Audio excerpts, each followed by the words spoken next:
Okay, good afternoon, good evening, everyone. That's the start. And as usual, we will go over our schedule. And last week, we talked about the Han Dynasty, the first century. And this week, we are going to continue around the first century. And when I mean first century, it's roughly first century, plus minus 100 years. And this week, we are going to focus more on philosophy, science, and religion. So that's what we're going to do. And then next week, Shashi, okay, it's going to talk about Hinduism, non-dualism, and its properties. So I already post on the website, and you can look at. And then a week after, Pin is going to talk about Taoism, utopian, which will move to the 4th century. And then I'm planning in the beginning of July to start to introduce some important novels. So I will try to, so far I decided on July 2nd. It could be delayed 1 or 2 weeks, I don't know, depending on the progress. So I got the idea how to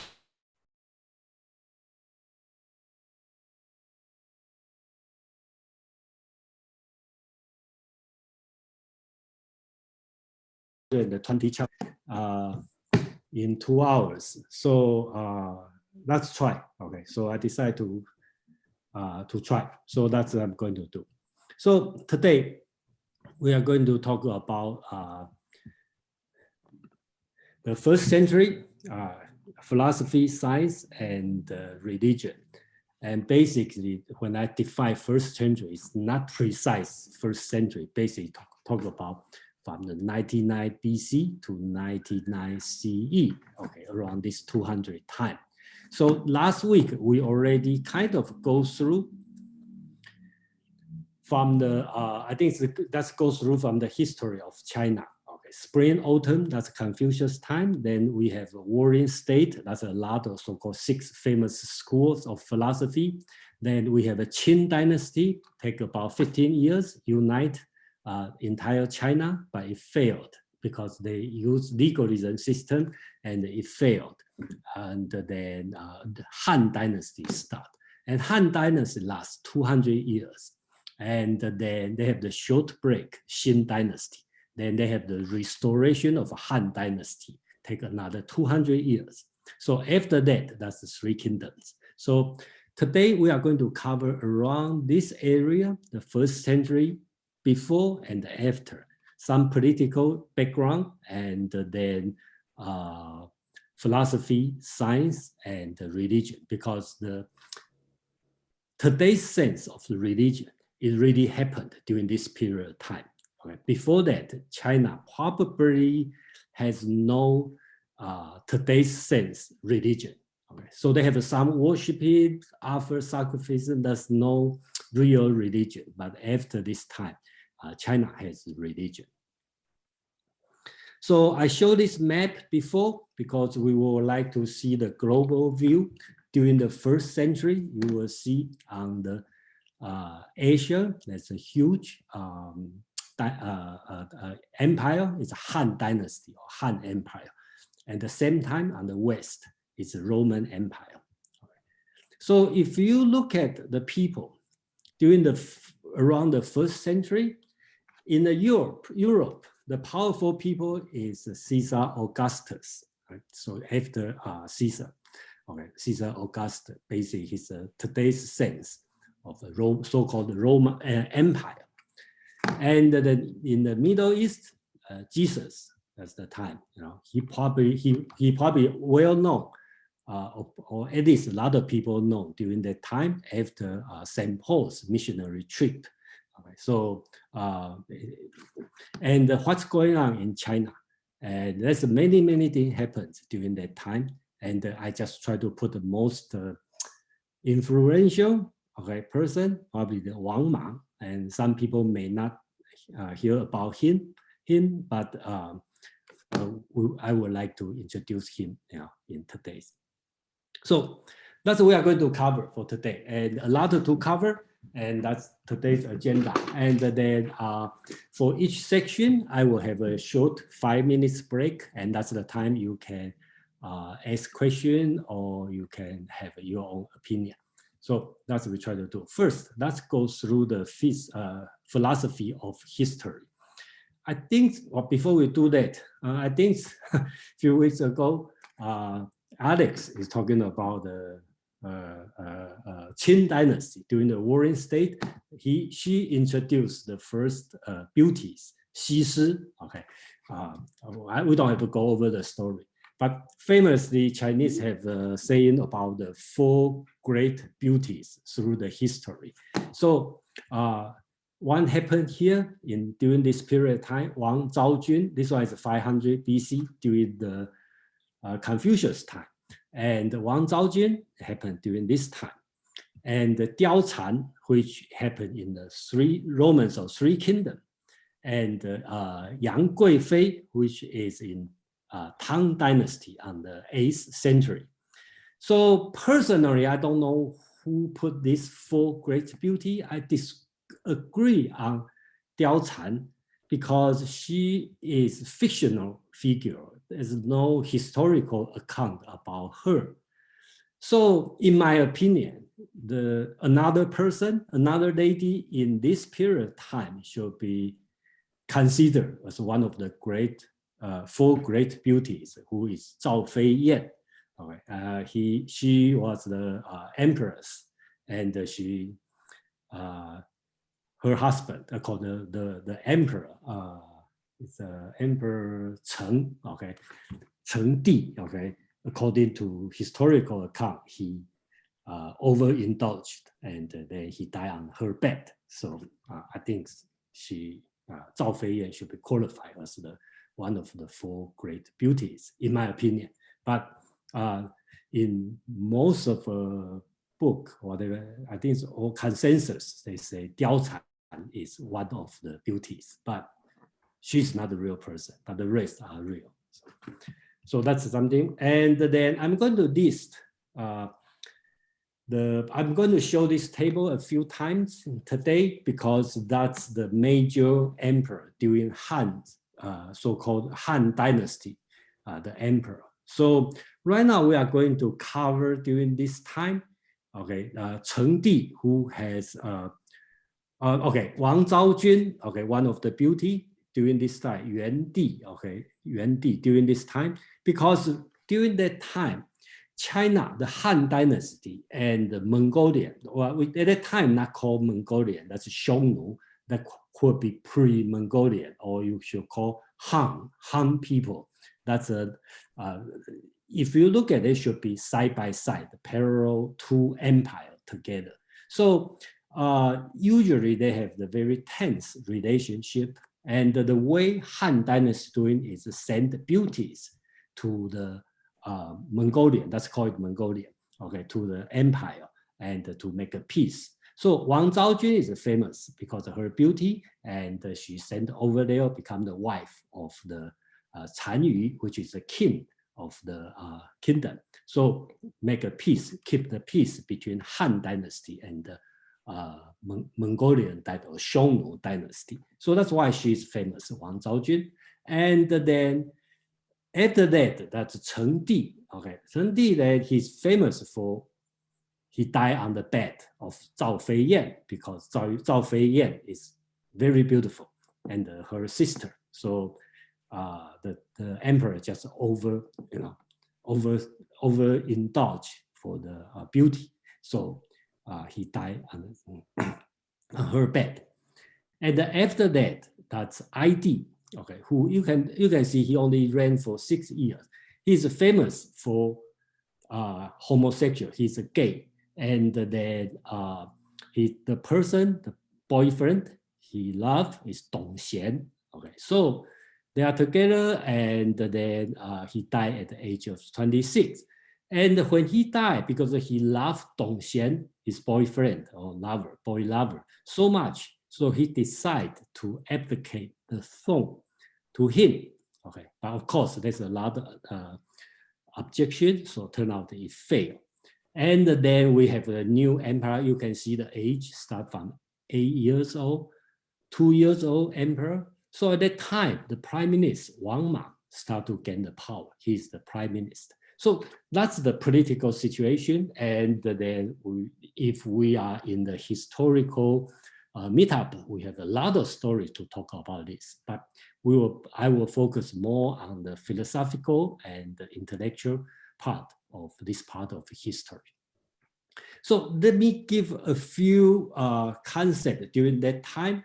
And still today, most of people with Chinese culture will have the concept of 5 elements. So that's fire, earth, metal, water, and wood. So this line is wood will produce fire. Fire will produce earth. Earth will produce metal. Metal will produce water. Water will produce wood. So that's a cycle. Okay, let's don't spend too much time thinking about why, but that's just take as a fact. That's most people believe. And then this line is a killing. Water will kill fire. Fire will kill metal. Metal will kill wood. Wood will kill earth. Earth will kill water. So that's a 2 cycle. One is producing, one is killing. That's famous for 5 elements, even in today. If you go to any Chinese culture, you talk about fire, the 5 element basis is a consensus. That's everybody agree. So there's nothing to argue on this one. And each element has its own associated color on that. So just remember this. So we will see how does this one become during the Han Dynasty, become a philosophy of history. Because if you go through the history of China, let's say 3000 BC, that's Yellow Empire. We assume it's yellow and it's earth. So next empire, next dynasty is Xia. And the Xia is supposed to be wood element, which is green, will kill the earth. That's why Xia will replace Yellow Empire. Then Shang Dynasty belong to metal, which is white. The metal will kill wood. Okay. Then Zhou Dynasty is fire, which is red. Fire will kill metal. Okay.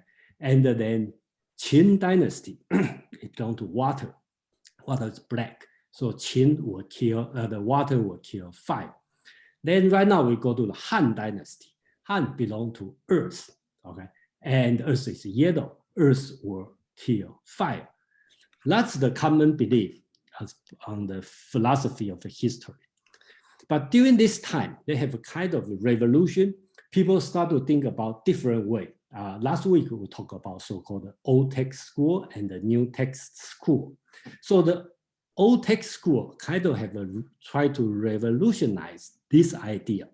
And why? They have a political purpose. So let's look at, they want to talk about not killing each other, because according to the law of nature should produce each other. So basically, the old dynasty will produce the new dynasty. That's their new concept. So they remake the history or remake the philosophy of history. So they say, okay, Yellow Empire, and the first one is Earth, yellow. Okay, we agree. But Earth will produce, okay, the metal. All right. So which is Xia Dynasty is metal, which is white. And then metal will produce water. Okay, that's Shang Dynasty, which is black. And then water will produce wood, which is green. That's the Zhou Dynasty. Then Qin Dynasty, only 15 years. It doesn't count. We just consider as like, just something happened, interruption. So Han is directly produced from Zhou. So Zhou is wood. So Han is belong to fire, which is red. And right now, Han is at its end. Okay, so the new dynasty shall come out, which is Xin. Okay, so according to the 5 elements, the fire should produce earth, and which is yellow. Then there's the Qin Dynasty should come out. So that's the idea during that time, and the scholar try to find some evidence. That's the end of time period, Han period. So new dynasty should come out during that time. And to most of people's surprise, Confucius is not against new dynasty or change of dynasty. So that the concept has been talking in Confucius and also in Mencius. The concept I have many chance to introduce, but I didn't introduce because it's difficult to introduce. In Chinese, it's called 禅让, okay? And I try to find the good English translation. I think probably call it the throne abdication. This one is abdicate the throne willingly. It's okay. I think the best way to understand is it's a Confucian ideal political system. So the term 禅让 is used for handing over the throne to someone who deserve it or have a high moral stand because of the emperor's moral standing, but not because of the regular succession. So the example is like the first three dynasties, Xia, Shang, the first sage king, the example it is Yao, Sun, Yu. Okay, this one is the three most famous sage king. They didn't give to the throne to their son. When Yao is dying, he gives the throne to Sun. And after Sun gives to Yu. Okay, they all practice the way of course throne abdication or 禅让. This one is the kind of mystical or idealistic from Confucius idea, and Mencius also praise it. So if you read the analog in the book 20s, okay, so you will the book 20 is said, okay, it's right down. Yao said, "Oh, you." Okay, you Sun, he tells Sun, the heaven-determined order of succession now rests on your body. Sincerely hold the principle of the mean. This one is talking about the doctrine of the mean. Don't do it too over or too much or too little, just the right thing. If the world, okay, he called it the fourth season, is in distress and poverty, the fortune given by heaven will end forever. So he kind of warning his successor, Sun, okay, don't take this one for granted, okay, because right now the heaven-determined order of succession is on you, but you have to be careful and work hard, otherwise it will be over. And when Sun was getting old, he also do the same thing to another sage king, Yu. So Sun also used the same language in giving the throne to Yu. Okay, that's in the Confucius. Then they have a continue another sentence. Sun, what Sun talked to Yu. Okay, so that's the highly strong abdication has been taught in the Confucius teaching, but never been successfully practiced. Okay, so that's the concept I'd like to introduce. Before I move to Wang Mang, I will break for a few minutes. If you have a question, any comment, and please. Yeah.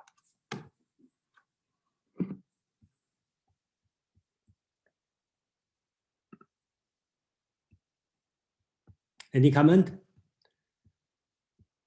Yes, is that CK?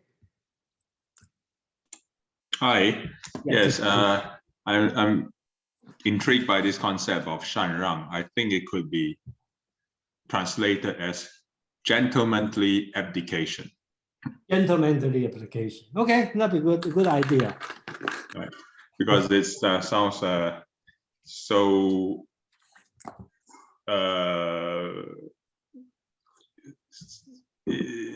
how about call it the Qin? It's a Qin abdication, probably. Well, yeah, but it's more like I'm giving up the throne to you because you deserve it, or well, and you're not. It's not that you're better than I am, but I could see that you are going to be a great successor to me. Therefore, I give it up to you instead of to my son. Yeah. So in that sense, it's a gentlemanly way of passing on the throne. But I have a more cynical view of this, because like Yao Shun and Yu has been praised by Confucius as having done the Shanrang, but it seems to me more like the case that they were forced to give up the throne through a coup d'état instead of we don't have to talk about the fact. Yeah. I think it's a kind of like a myth, right? Yeah, exactly. I mean, that's what I'm saying. That I just thought I would just raise this. Anyway, that's right. Thank you for for sharing this one. Yeah, I think you probably agree, right? It's very difficult to translate to English. Mandarin and Phil. Mandarin, please. Yes, I have a question about the gay king. Okay. Yeah.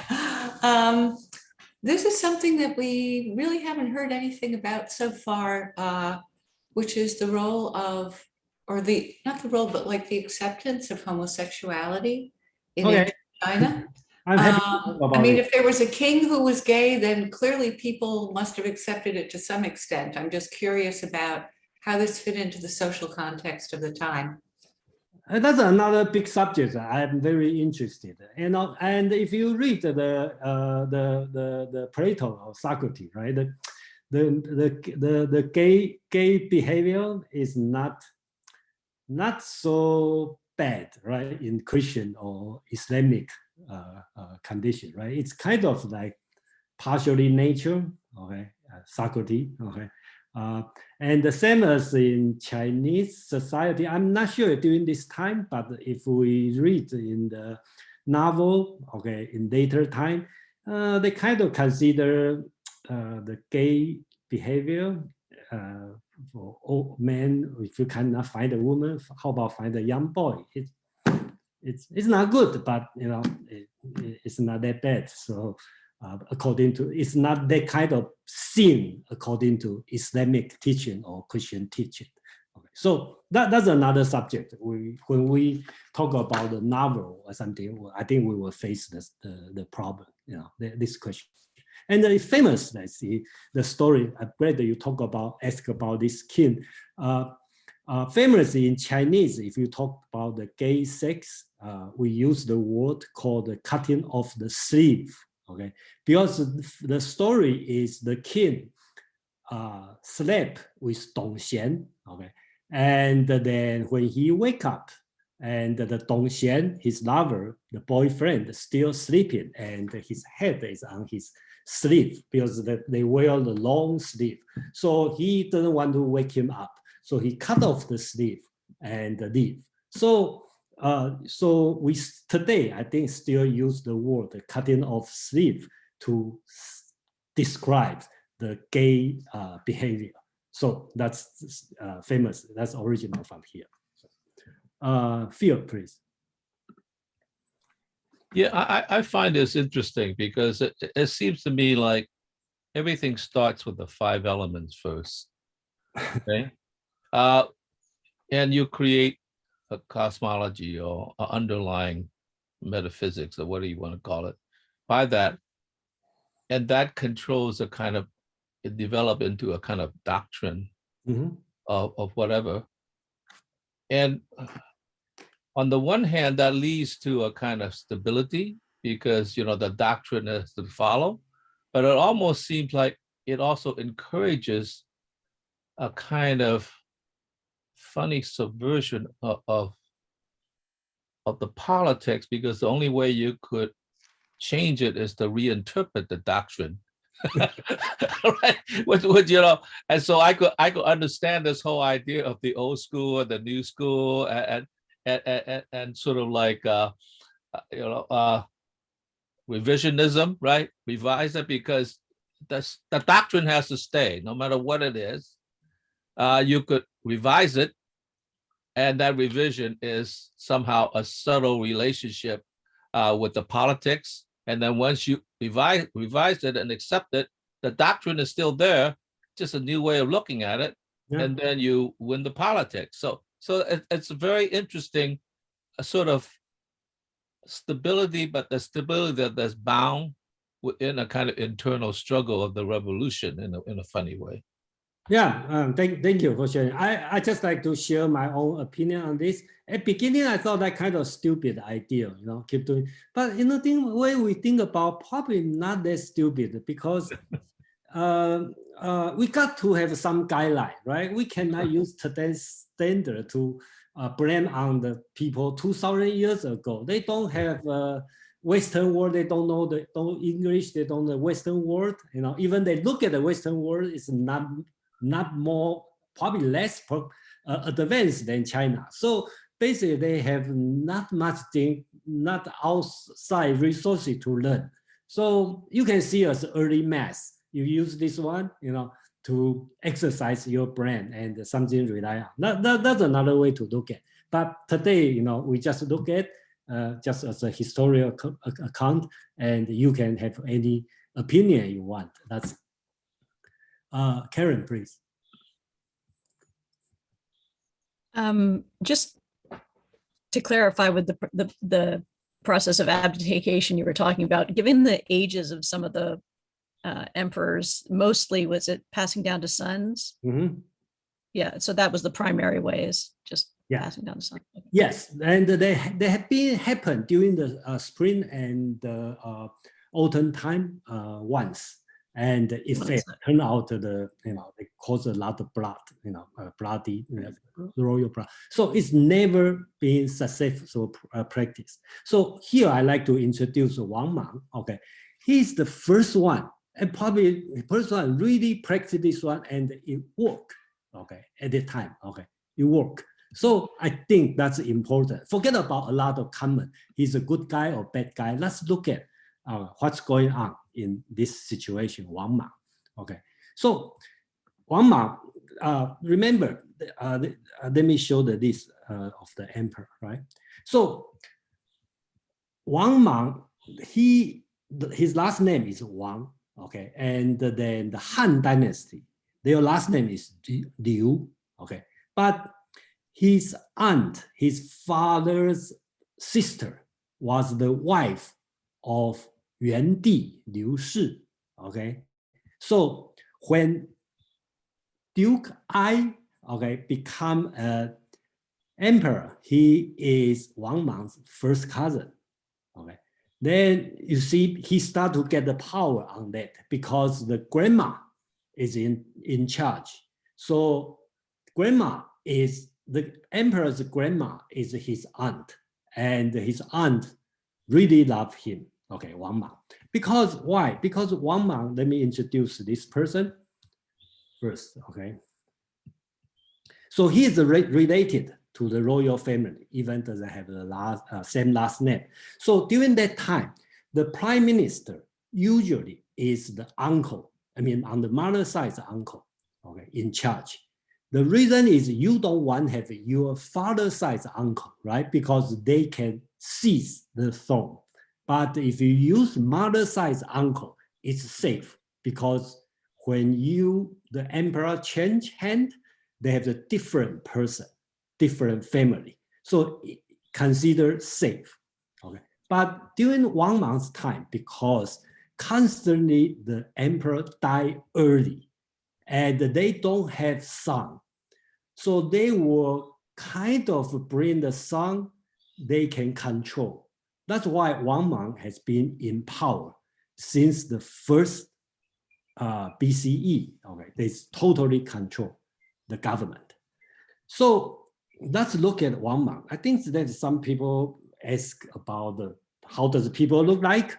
So instead of going to Google and find a bunch of picture, I find the historical account. They described Wang Mang, how he looked like, and I try my best to make the translation. So again, I always include a Chinese character here, and one of the reasons is some of you know Chinese, and please read the Chinese part, and if you disagree or see you have a better translation, just like CK, just tell me, you think it translated this way is better, even publicly or privately, I really appreciate, because that's the only thing I can do. A lot of translation is not readily available. So That's the description of Wang Mang in the book of Han. Okay, that's considered official historical book. So he has a big mouth. He say big mouth, but probably means talkative. Okay, dropping chin, red and popping eye, loud, hoarse voice. Remember, the description could be biased, depending on his personality. So, okay, but that's the word they use. He is 7 feet 5 inches, but that's the Chinese feet and inches. Probably, according to calculation, is 5 feet 8. So in that time, Chinese probably considered on the tall side. Okay, like to wear platform shoes, high, so tall hat and the fur coat. So he probably want to look like high, tall, chest out, look upward, and like looking left and right. So you can imagine this kind of person, okay? And his aunt is Emperor Dowager, okay? So Wang Zhengjun, okay, is the mother of Emperor Liu Ao, okay? So the most special thing is he is a famous Confucian scholar, okay? Unlike most aristocrats, he studied and he became a scholar. Last week, we introduced another scholar, Liu Xin, okay? They are good friends. And Liu Xin, remember, his last name is Liu, okay? He is a royal family, but it's distant, not that close. So both of them are good friends. They all are highly regarded as Confucian scholar, and they have a very high moral standard. Okay, so one, he had all the Confucius virtue. You think about humble, beneficent, unselfish, frugal, hardworking. You know, when he became emperor, according to historical account, he worked 20 hours every day, day and night. He's not lazy. He worked very hard. Another famous account is he is against the slavery. So one day, his second son, I think it's by accident or abuse, killed a slave lady, a slave girl. So he forced his son to commit suicide, okay, because you cannot do that. So of course, people have a different view. People say, wow, that's the justice, you know, it's the really, really a nice person. But later on, Confucius scholar will say, oh no, he faked it because he want to gain the power. That's why he do that. Everybody love your son, you know. So different opinion. But according to the historical account, he forced his son commit suicide, okay, because his son did this. Another historical account is interesting, and that when the emperor want to give him the field of Xin, okay, that's the place that's considered a large area, okay. He refused. Every time the emperor want to give him promotion or give everything, he always say, no, no, no, no, I don't deserve it. He's rejected many, many times. And they even say, I sick, I quit, I'm not going to do it. So people will request, please, please have Wang Mang back to power because we need him. So according to the historical account, he received the petition. How many? Almost 500,000, and they can't, okay? 487,572, okay? So I don't know how you count it, but that's the number in the historical account. So ask him to be in power. So on the 980, okay, the emperor, okay, that's the last emperor, okay, practice the strong application, 禅让. That's the first time really practice this, okay, and the transfer the throne to Wang Mang peacefully. That's probably the only time in Chinese history when you change over to different dynasty, there's no blood.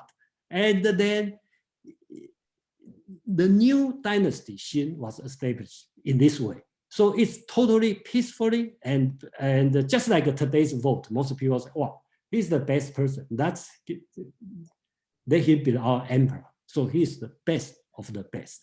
But of course, because he failed, and they really caused a lot of problem because we will talk about the disaster when he did.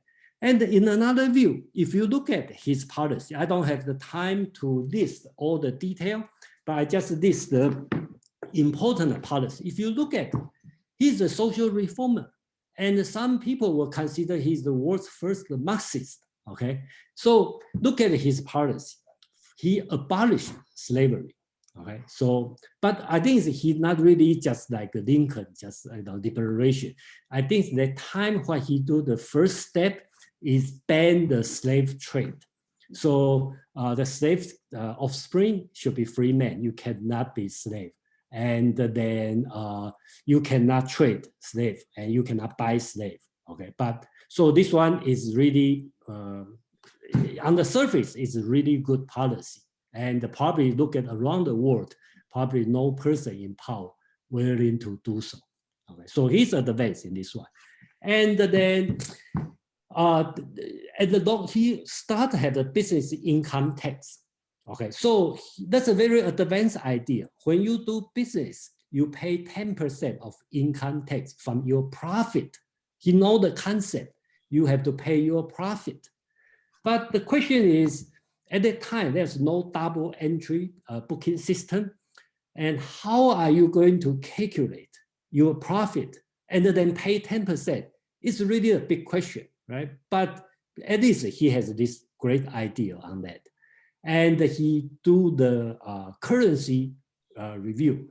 Basically, he introduced the fiat currency, because most of look at around the world when people use currency, right, during that time, the money, the coin itself is used precious metal, so the coin itself worth. That money, if it's $5, it was $5, right? Doesn't matter who make it, that's $5. But he started to introduce the fiat, the concept of fiat. So he used something like clothes and with government endorsement, okay, as a money. Okay, so he introduced this kind of concept to avoid, and of course you have to come with a harsh punishment. You cannot counterfeit, right? So it's a death penalty on that. So very modern concept, right? Then he had the land reform, because during that time, for the rich already own a lot of land, and the poor people has become a slave or serf, okay, for the rich people. So he kind of limit the land, so only depend on how many people you have, and then you cannot over certain amount of land. If you have over, you have to give away to your poor relatives. So kind of like land reformation. Okay, then he also understand monopoly, because some like salt, iron, okay, this kind of thing, the resources is important, and some rich merchant, they may own the resources, and they can start to monopolize the business, and they cause a lot of problems. So he declared the state own all these resources. So look at this one, it's pretty good policy, to be honest. And personally, I don't see he is a bad person. He probably has a good as an idealist. Okay, so he think about that's the way to make the country and to help everybody. And he is really believer of Confucian teaching. So that's the way to do it. But of course, I assume everybody know he failed. Even worse than Qin Dynasty. Qin Dynasty lasts for 15 years. He can only last for 14 years. So of course, cause a lot of problem, and a lot of people get hungry, and then it's many reasons. And if you search for internet or any book, historical book, they can tons of discussion about analyze why he failed. General talk about he's too rushed, he pushed too hard, and during that time technology is not there, blah blah blah. There are many reasons, and I think probably you can think about many reasons why he failed. Okay, but anyway, he failed. And one thing I'd like to mention is he is a Confucian, and he truly believed it. And one of the important Confucian teaching is rectification of name. So he followed it, and then he really stick on the name. So during that time, the currency system, he keep issue a new currency. If it failed, he issue a new currency. And each currency has a different name, has a different exchange rate. So to the point, people have no idea, okay, how to use currency. And remember at that time, most people don't have a good arithmetic skill, no calculator, okay, so it's difficult. And he changed the government officer, the position's name, according to the ancient ritual. He changed the city's name, county's name, because he wanted to compliant with Confucius' teaching with the proper name.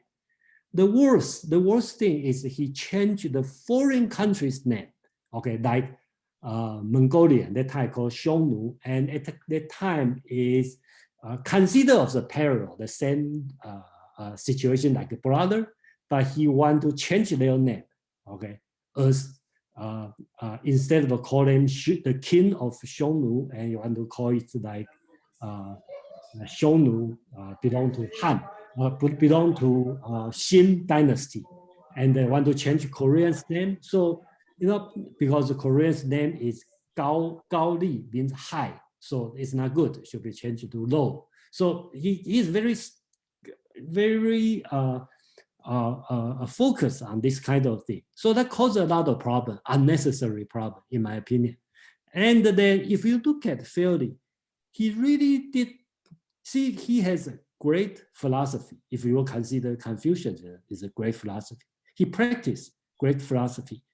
He is great moral exemplar. He worked hard. He's humble, and then the story is when people visit his home, they see an old lady there and doing a lot of things. They don't say, "Oh, that's your wife," okay? Because he's so humble in this way.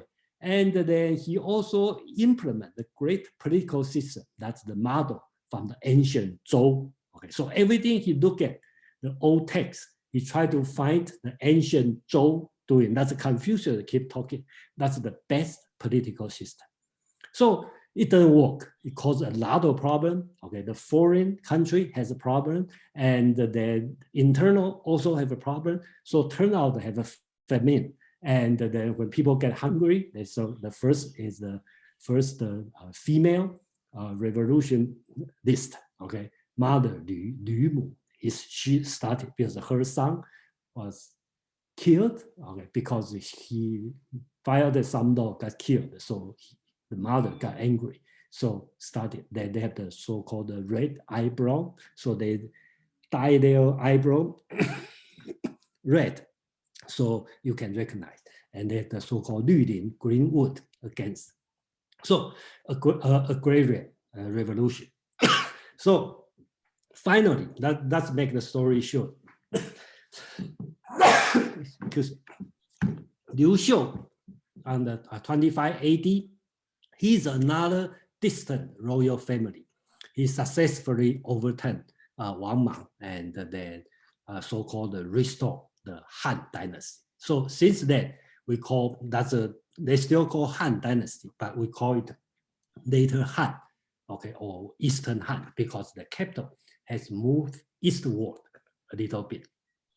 So that's the story of Wang Mang, and then I will consider Qin Dynasty about 220 BC as the legalism revolution, and the Wang Mang on the 1st century looked like it's a Confucianism revolution, but both failed.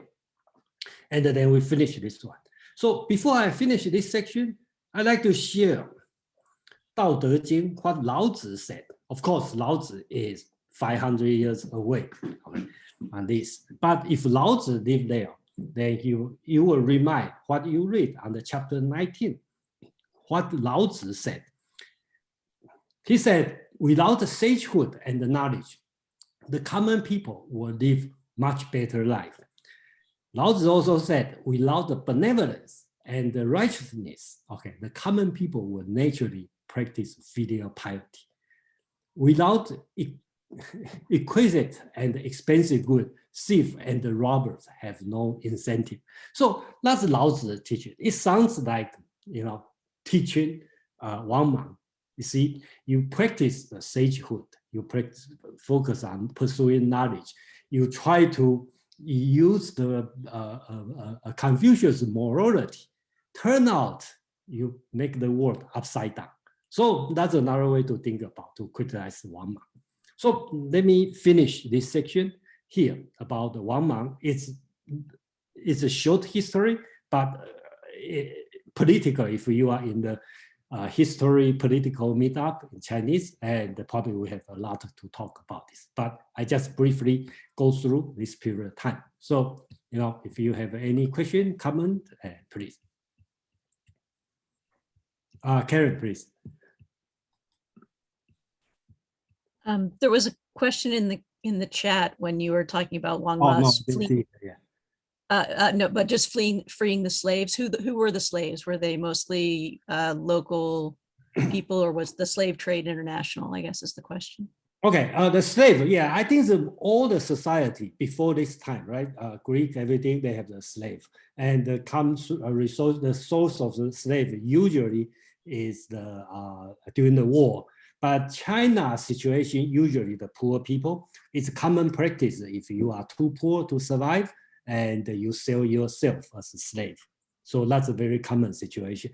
And then, the kids of a slave were by default is also slave.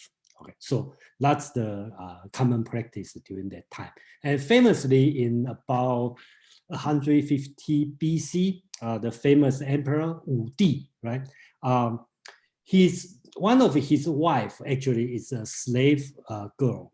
And because it's beautiful, of course, and the Wu Di, marry her, and because he loved her so much, have her brother as a general.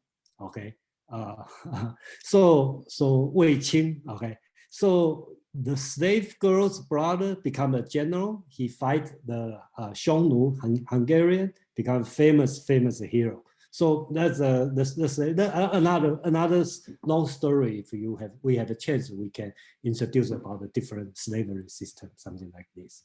Yeah, thank you. We have a lot of hands up.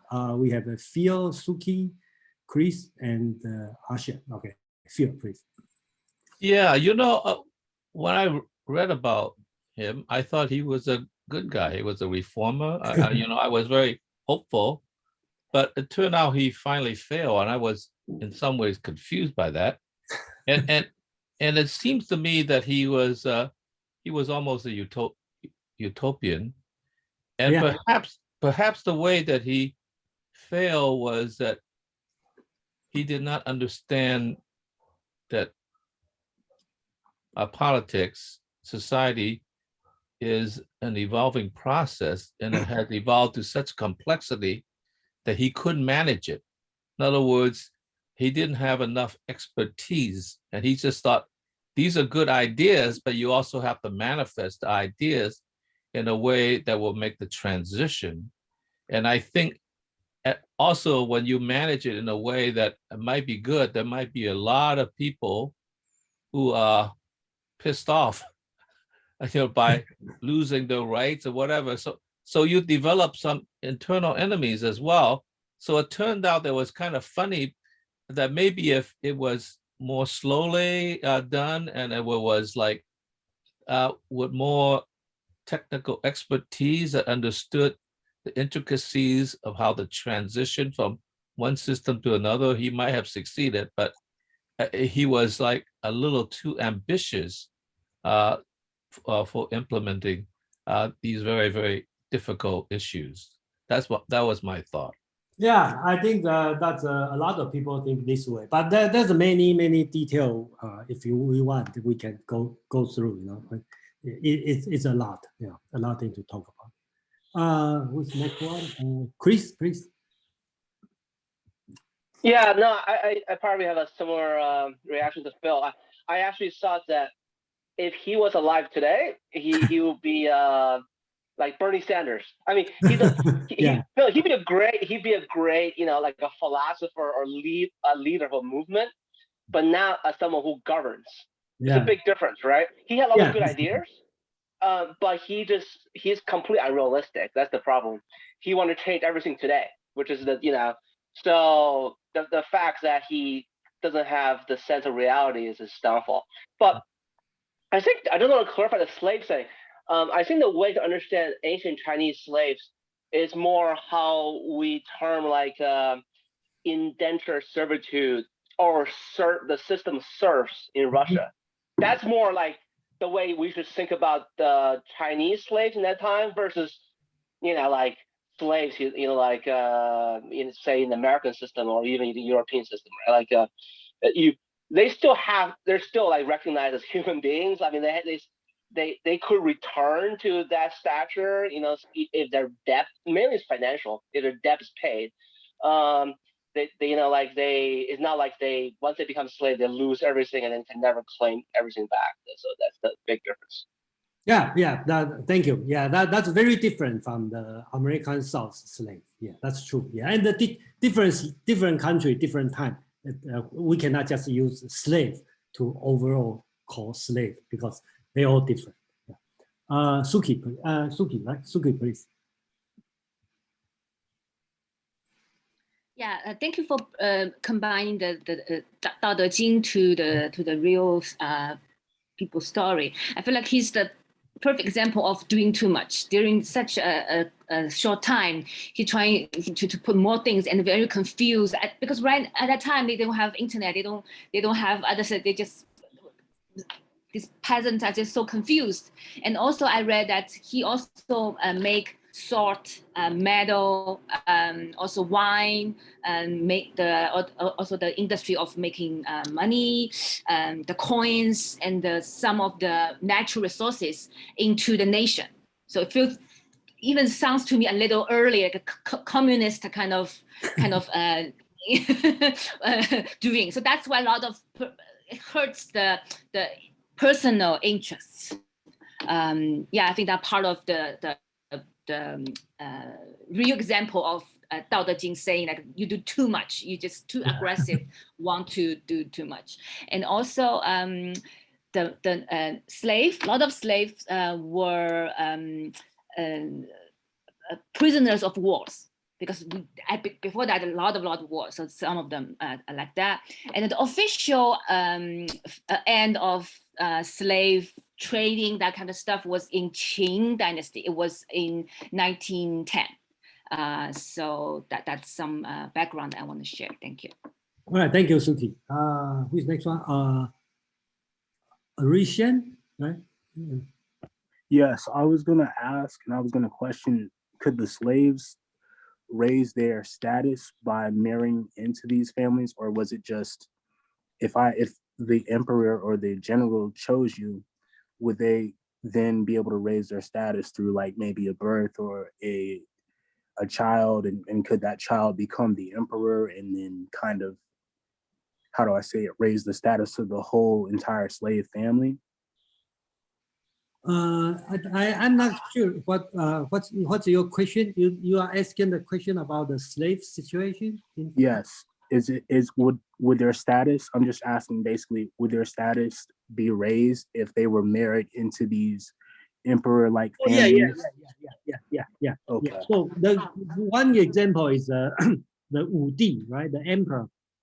He went, actually the story is this, okay? I just give you, I don't know the whole theory or whole background, but I can give you one historical account, okay? Wu Di, one of the emperor, he visited his sister, okay? And then, he had to change clothes, and then one of the slave girls helped him change clothes. And she's beautiful. You can imagine what happened during the changing clothes. So when he about to leave, then he asked the slave girl go with him. So bring him, and he, of course, had sex with her many times, really loved her, and then put her as one of his many wives. And because it was his favorite wife, then become the empress. And when he needs somebody to fight the foreign, the Mongolian, okay, Xiongnu, and they say, she probably tall, right? So her brother probably tall and strong. Hey, your brother, come, become an emperor. So he become the hero, the Chinese hero, right? So he fight. So that's the story, and probably they can answer some of your question. So Okay. That makes a whole lot of sense. I was just thinking about like the Mongolians. Yeah. They did the same thing almost. Well, I can't really say so, but I was just comparing the two together. Yeah, you can compare. And then later on, we do talk the Yuan Dynasty, the Genghis Khan, right? I think we have more to talk about this kind of thing. So we had. I think Jason, I don't know. Mainly is those things obviously great. If you get picked out by the emperor or the governor, but it's mainly a financial transaction 99% of the time. Whether it's Chinese or Mongolian, it's basically I got you. If somehow you can produce out some cash, then you're free. If you can't produce the cash, then I have you, for a good period of time. Especially Mongolian, actually, because they usually do this thing as a tax raising system, right? I kidnap your family, you give me money, and then your family is no longer my slave. It's free. It's a good deal. Okay, so let's move on. We have who's next one? CK, please. Yes.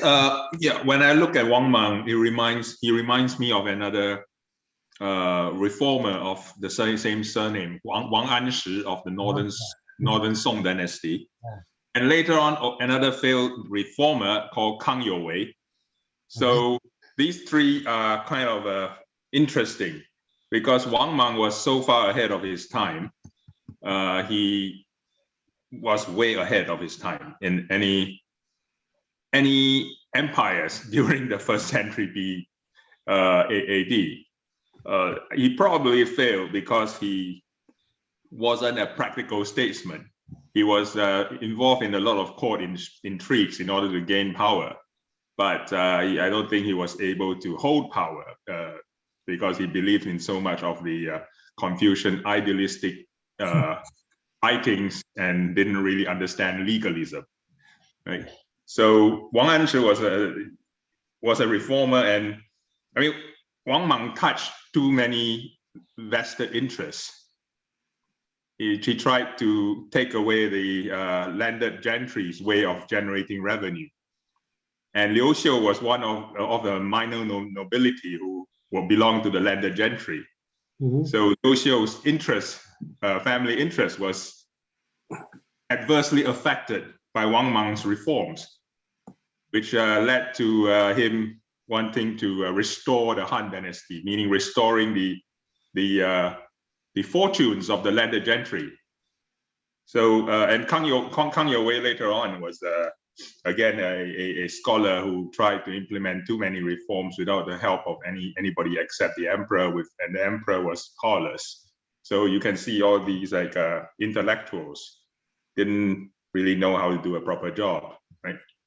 All right, thank you. Mandarin, please. Yes, you probably said this, but I was spacing out for a moment. I'm wondering why this was a new dynasty. Did that get decided in retrospect, or was it because he was on the mother's side of the family, or did he just want to be a new dynasty? No, okay. So the news is, okay. So first, you say new dynasty, right? So, yeah, because it only the dynasty, is different than the British system, right? In the same the dynasty, you have a different house. Even you change the last name, right? Like Victoria, Queen Victoria, changed the last name, but still the same system. But in China, it's different. So you got to in the father's last name. Right now, the last name is Liu. So if you change it to different last name, Wang, that got to be different dynasty. So that's a revolution, right? So I think that's the answer for that. And a little bit confused. Xin, if you know Chinese, Xin means new, okay? But don't take the word Xin as new, because here Xin means the place. He was honored. So that's the place, okay? The location, the name of the location, not because it's new, but it call it Xin, not because new, because Xin as location, not as a meaningful new. I hope I answered your question.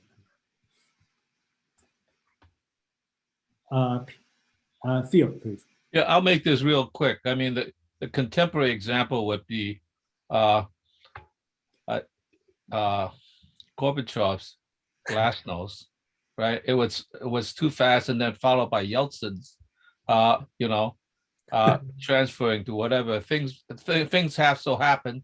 So the Russian empire just completely collapsed because they were not able to manage the transition such a fast way. That's all I want to say. Yeah, thank you. Wayne, please.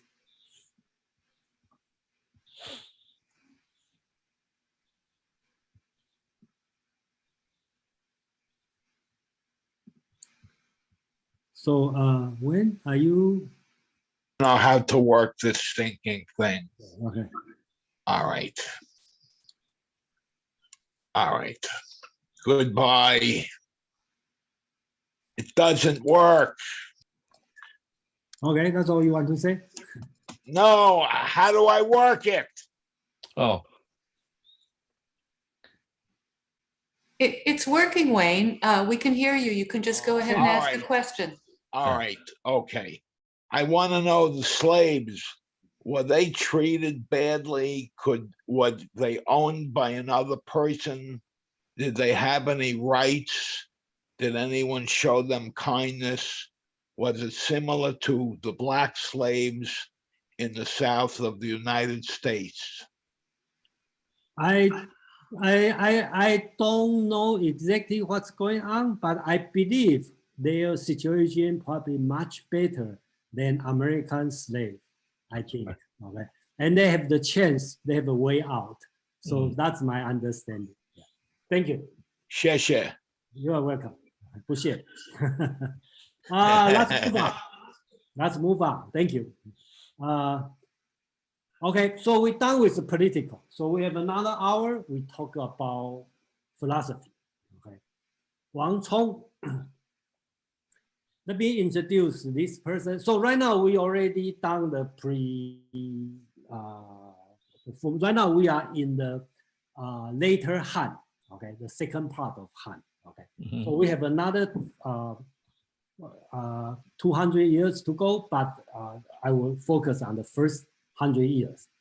So that Wang Chong, let me introduce this person first. Wang Chong was a Chinese astronomer, meteorologist, naturalist, philosopher, and the writer, acted during the later Han Dynasty. He developed a rational, secular, naturalistic, and mechanistic account of the world and the human being, and give a materialistic explanation of the origin of universe. Okay, remember, in the previous time, most of people believed 5 elements, yin, yang, to everything. But he is more materialistic, okay? So kind of like atomist, but don't confuse with materialistic as atom.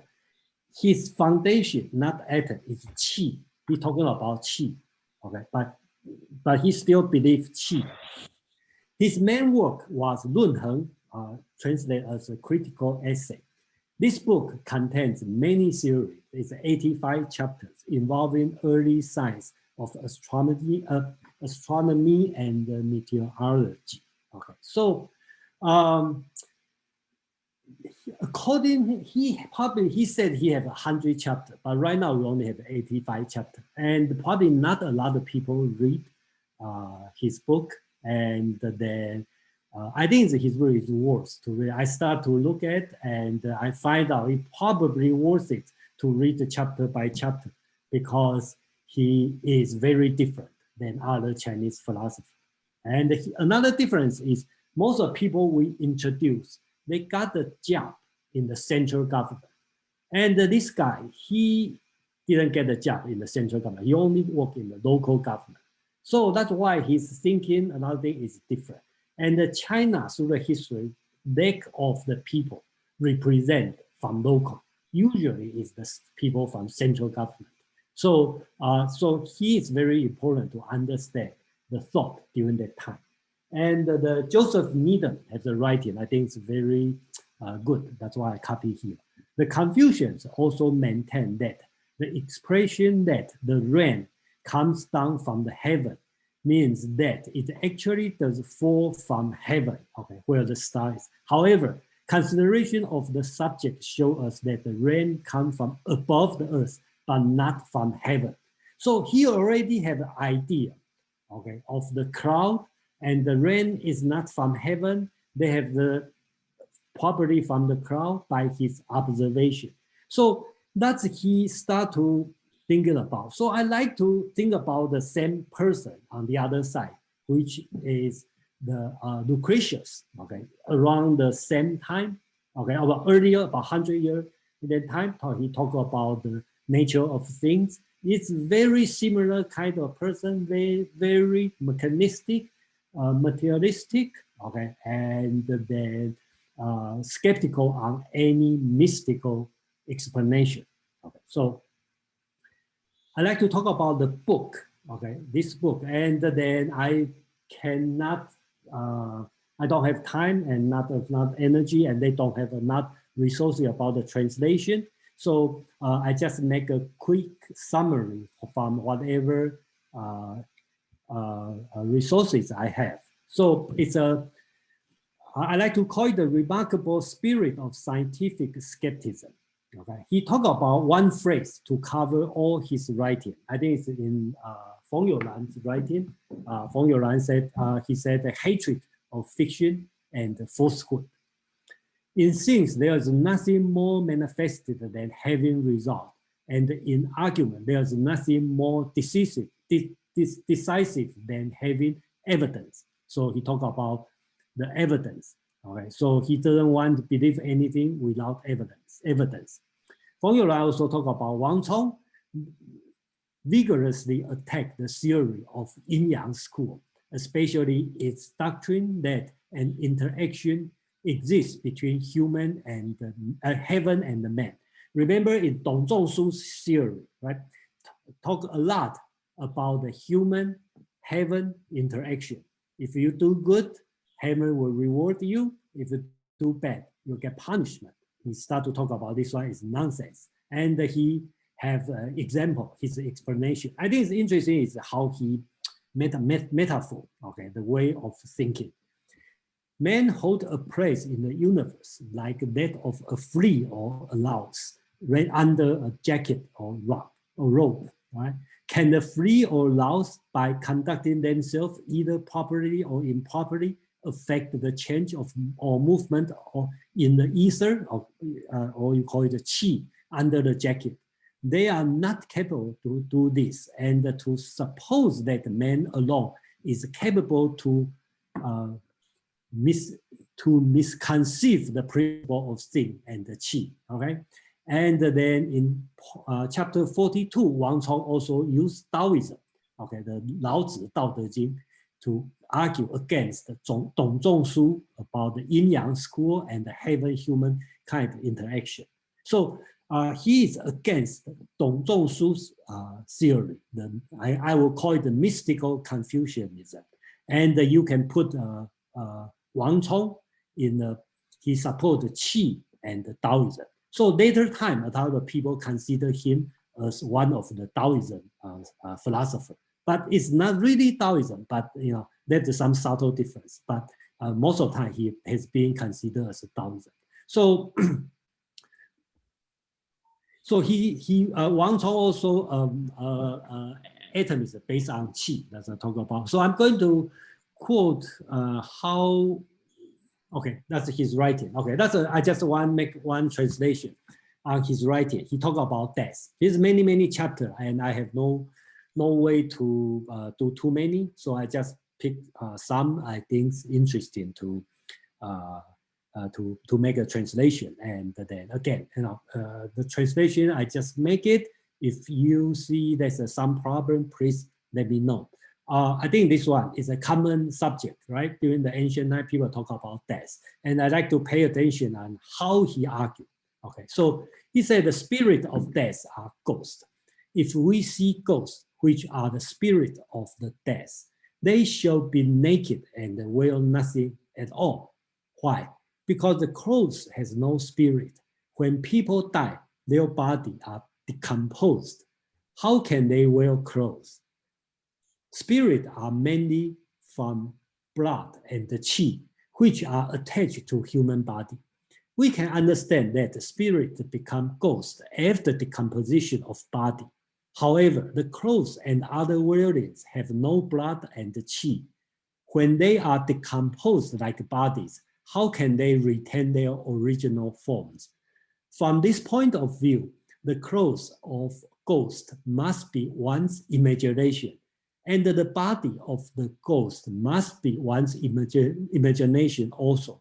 If they are from imagination, they are not the spirit of the death. So he still believes they have the spirit of the death, but he doesn't believe what you see, because of course, around the world, everybody see, oh, I saw my dead grandfather, I see somebody coming back, you know. So around the world, okay, not only China, even today, some people will report that.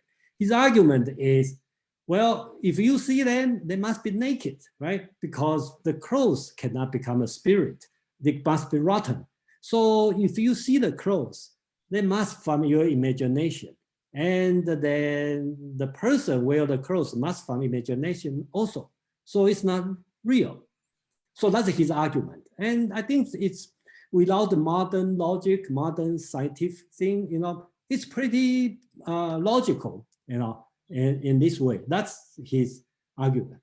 Another argument he argued about the spontaneity, okay? So in Chinese, that's self-cause. If you in English, you know, it should be called spontaneity or self-cause. Something happened without cause.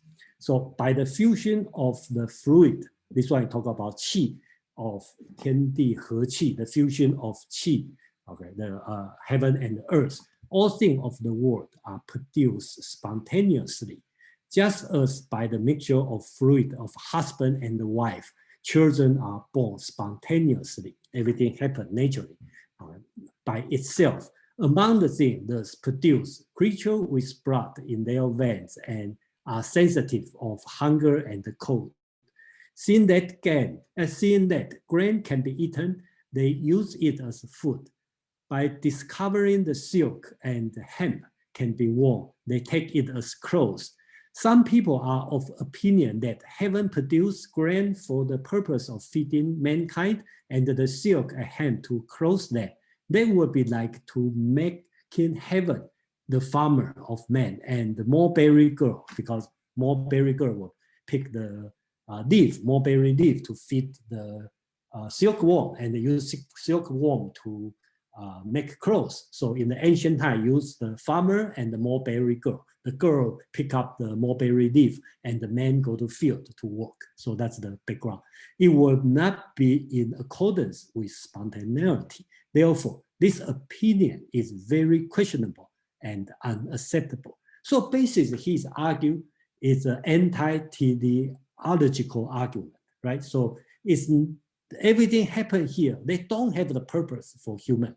Basically, human naturally, spontaneously find that's useful. The silkworm is useful. The grain is eatable. Okay, animal, pig is edible. So that's not because heaven give us food.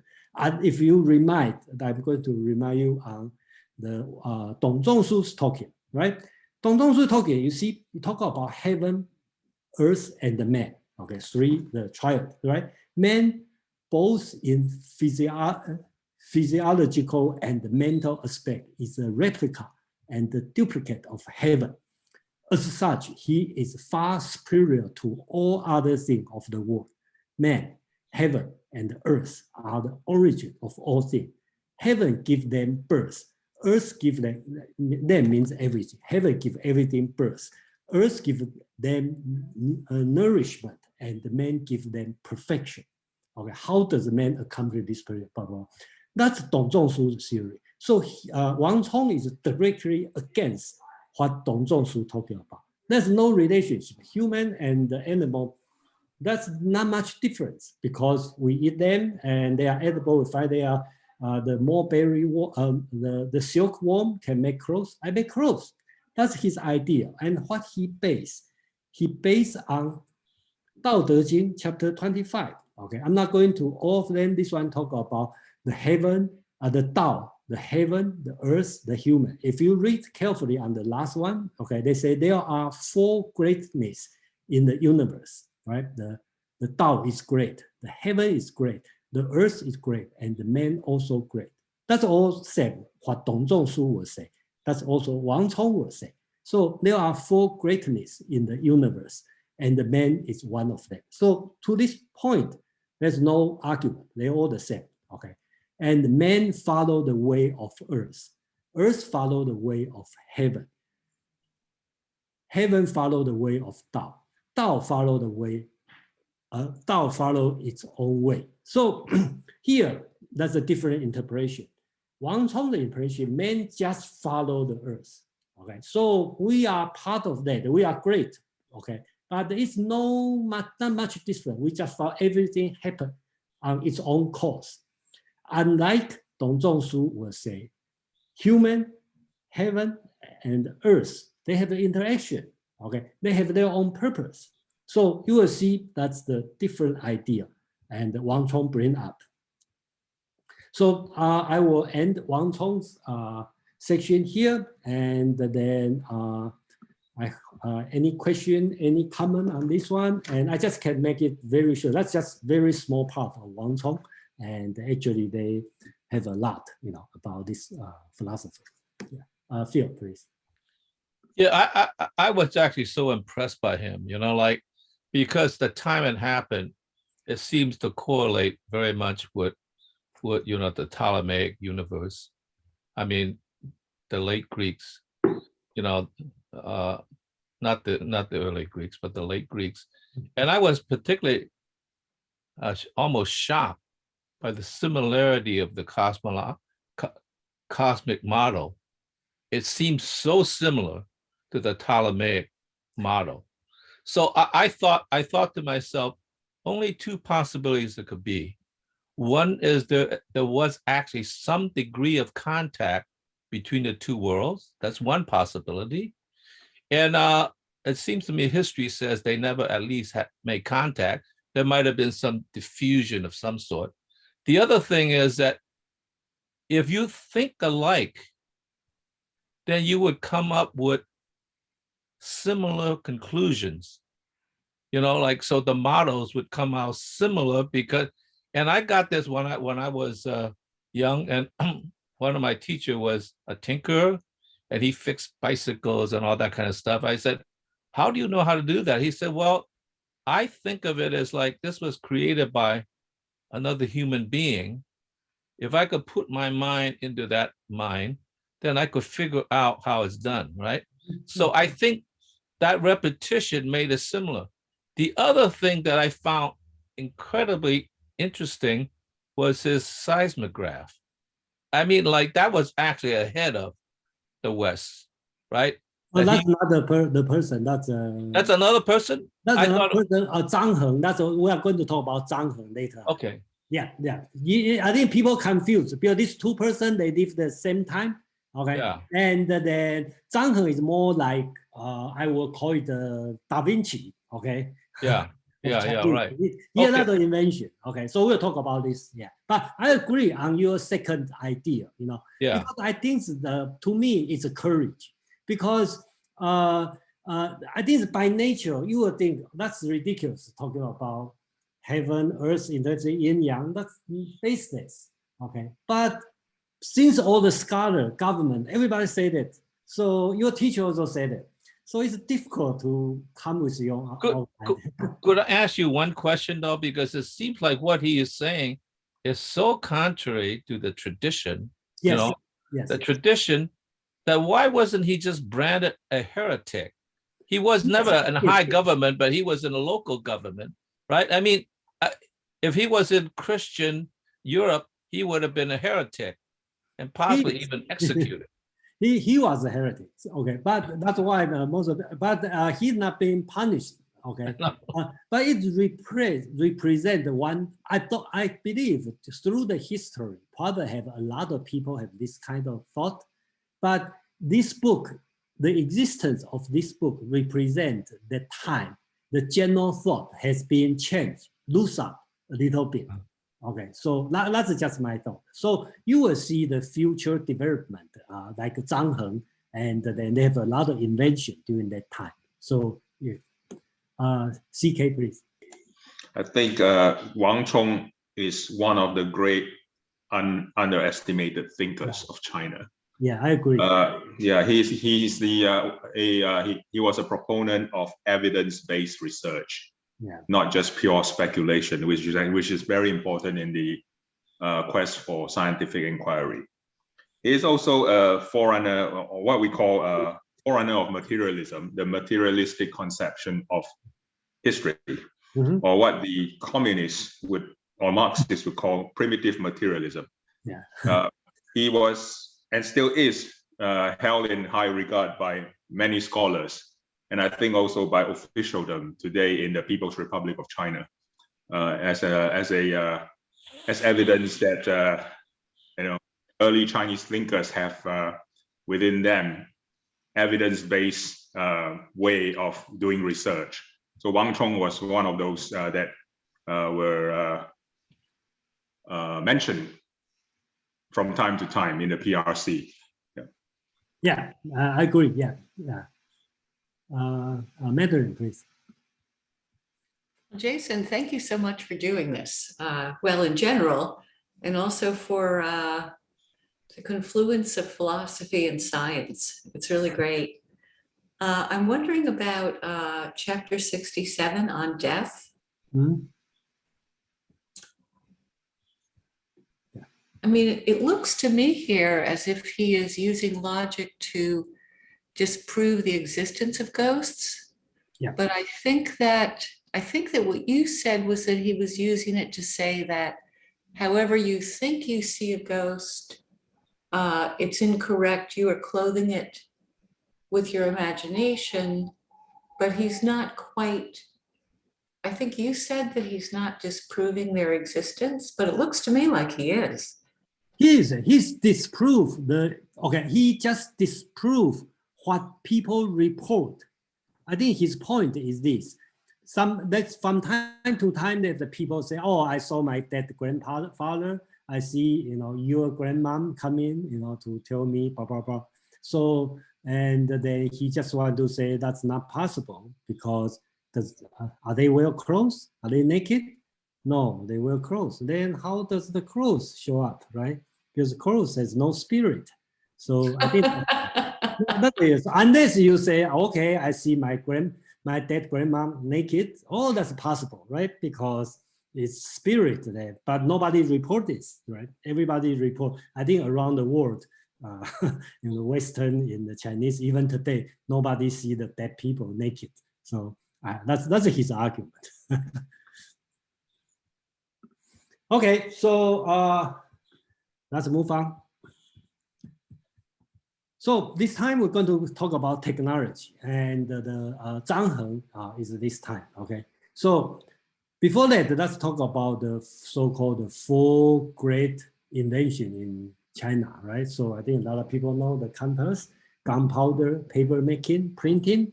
So paper making is during this time. Okay? So you will see after the mystical Confucius, okay, when they done, okay, what bring up skepticism, materialistic, okay, and technology start to develop during this time. So I start to use the China's stamp for the first picture because I believe since they are made by government and then they probably did enough research instead of finding the picture from the internet. So that's I start to find the stamp probably consider official image. So Cai Lun is the Chinese eunuch, okay, and then come the later Han, okay, so in the 1st century. He's traditionally regarded as the inventor of paper and the modern paper making process. So during that time, they probably used silk cloth for writing, but of course that's expensive, and they probably use something, but basically he probably find an economical way to make paper. Okay, and so that's the way, that's why, so I just translate from the book of Later Han. Okay, that's also an official historical book. In ancient time, writing and inscription were generally made on tablet of bamboo or on piece of silk called jian, right? Called jian. Okay, but the silk being costly and the bamboo heavy, they were not convenient to use. Cai Lun then initiated the idea of making paper from the bark of tree, hemp, and old rags and the fishing nets. He submitted this process to the emperor in 105 BC and received praise for his ability. From this time, paper has been used everywhere and is universally called paper of Lord Cai. So after that time, the paper become readily available, and the emperor promote this technology, so send out everywhere. So that's a great change, in China. Okay, that's the person talk about inventor. Okay, so Zhang Heng is a Chinese polymath, scientist and the statesman who lived during the Han Dynasty. He achieved success as an astronomer, mathematician, seismologist, hydraulic engineer, inventor, geographer, cartographer, historiographer, artist, poet, philosopher, politician, literature scholar, everything. So I think that it failed to call him the Leonardo da Vinci of ancient China. Okay, so I think he invented. Then I will talk about his invention. Okay, so Yeah. Seismograph. Okay, so this one I think.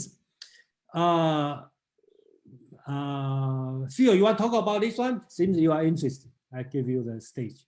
Yeah, I think this was impressive because in many ways, this really surpassed the Greeks, because the Greeks were philosophizing. It wasn't really until, the Muslims who actually did a lot more experimentation. And the fact that he did this, I think this is the wrong model. The model was something in which the ball was in the bottom.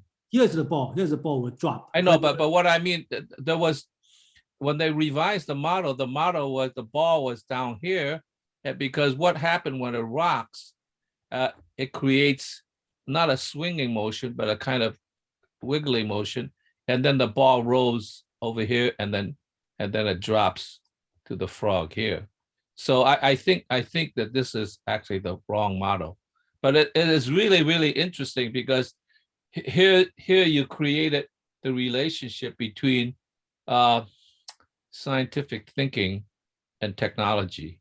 I think that was a very, very important relationship because it creates this sort of like cycle of thinking and doing that produces results. And so instrumentation was a very, very important part. And I'm just sort of shocked that in some sense that this tradition, as far as I know, I mean, I know there are inventions in China, so I'm not saying there wasn't, but this tradition wasn't as well appreciated and continue as strongly as it could have, because it would have really made a huge change in China. So I agree. I have the same thought. Yeah. Yeah, the situation is, I think actually we don't know what's the right model because there's nothing left. Everything we see is re-engineered based on the text. Mm-hmm. So I think it will lead to a long discussion. The why is not continue. Okay, and then everybody have a different thought. My thought would be Confucianism probably not encourage the invention, and then people want to have a new invention. You want to keep secret, okay? You won't want to give your son, okay? And you don't want other people know, so keep the secret. So many reasons. And this machine don't take, this one is not predict earthquake, okay? So it just tell you when some place have earthquake, the ball will drop. So you know in this direction, they have an earthquake. And it been proved it work because they successfully built during that time, you know, in one area, let's say on the west, have an earthquake. You don't know in the capital, right? Until 5 days later. So if you can know, you can send the people over there and to rescue, to do something that's really helpful. And then this one has been, I think there's some political issue here. People try to own this machine. So you can use your heaven human, you know, predict, you know, something like this. So there's a lot of political rival around here. That's another story.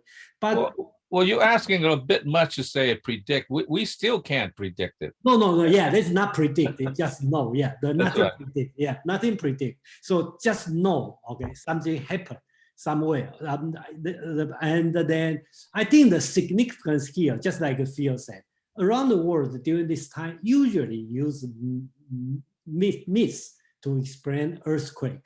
And by making this machine, he kind of know, okay, the cause of the earthquake must be some shift on the ground cause earthquake. That's why he invented this machine. So be fair, Chinese has a great invention, but usually it's empirical, lack of theoretical theory on that. So, but I'm not saying that's bad, but basics, that's based on the empirical, he probably know, okay, the kind of know the earthquake must cause by the shift something on the ground.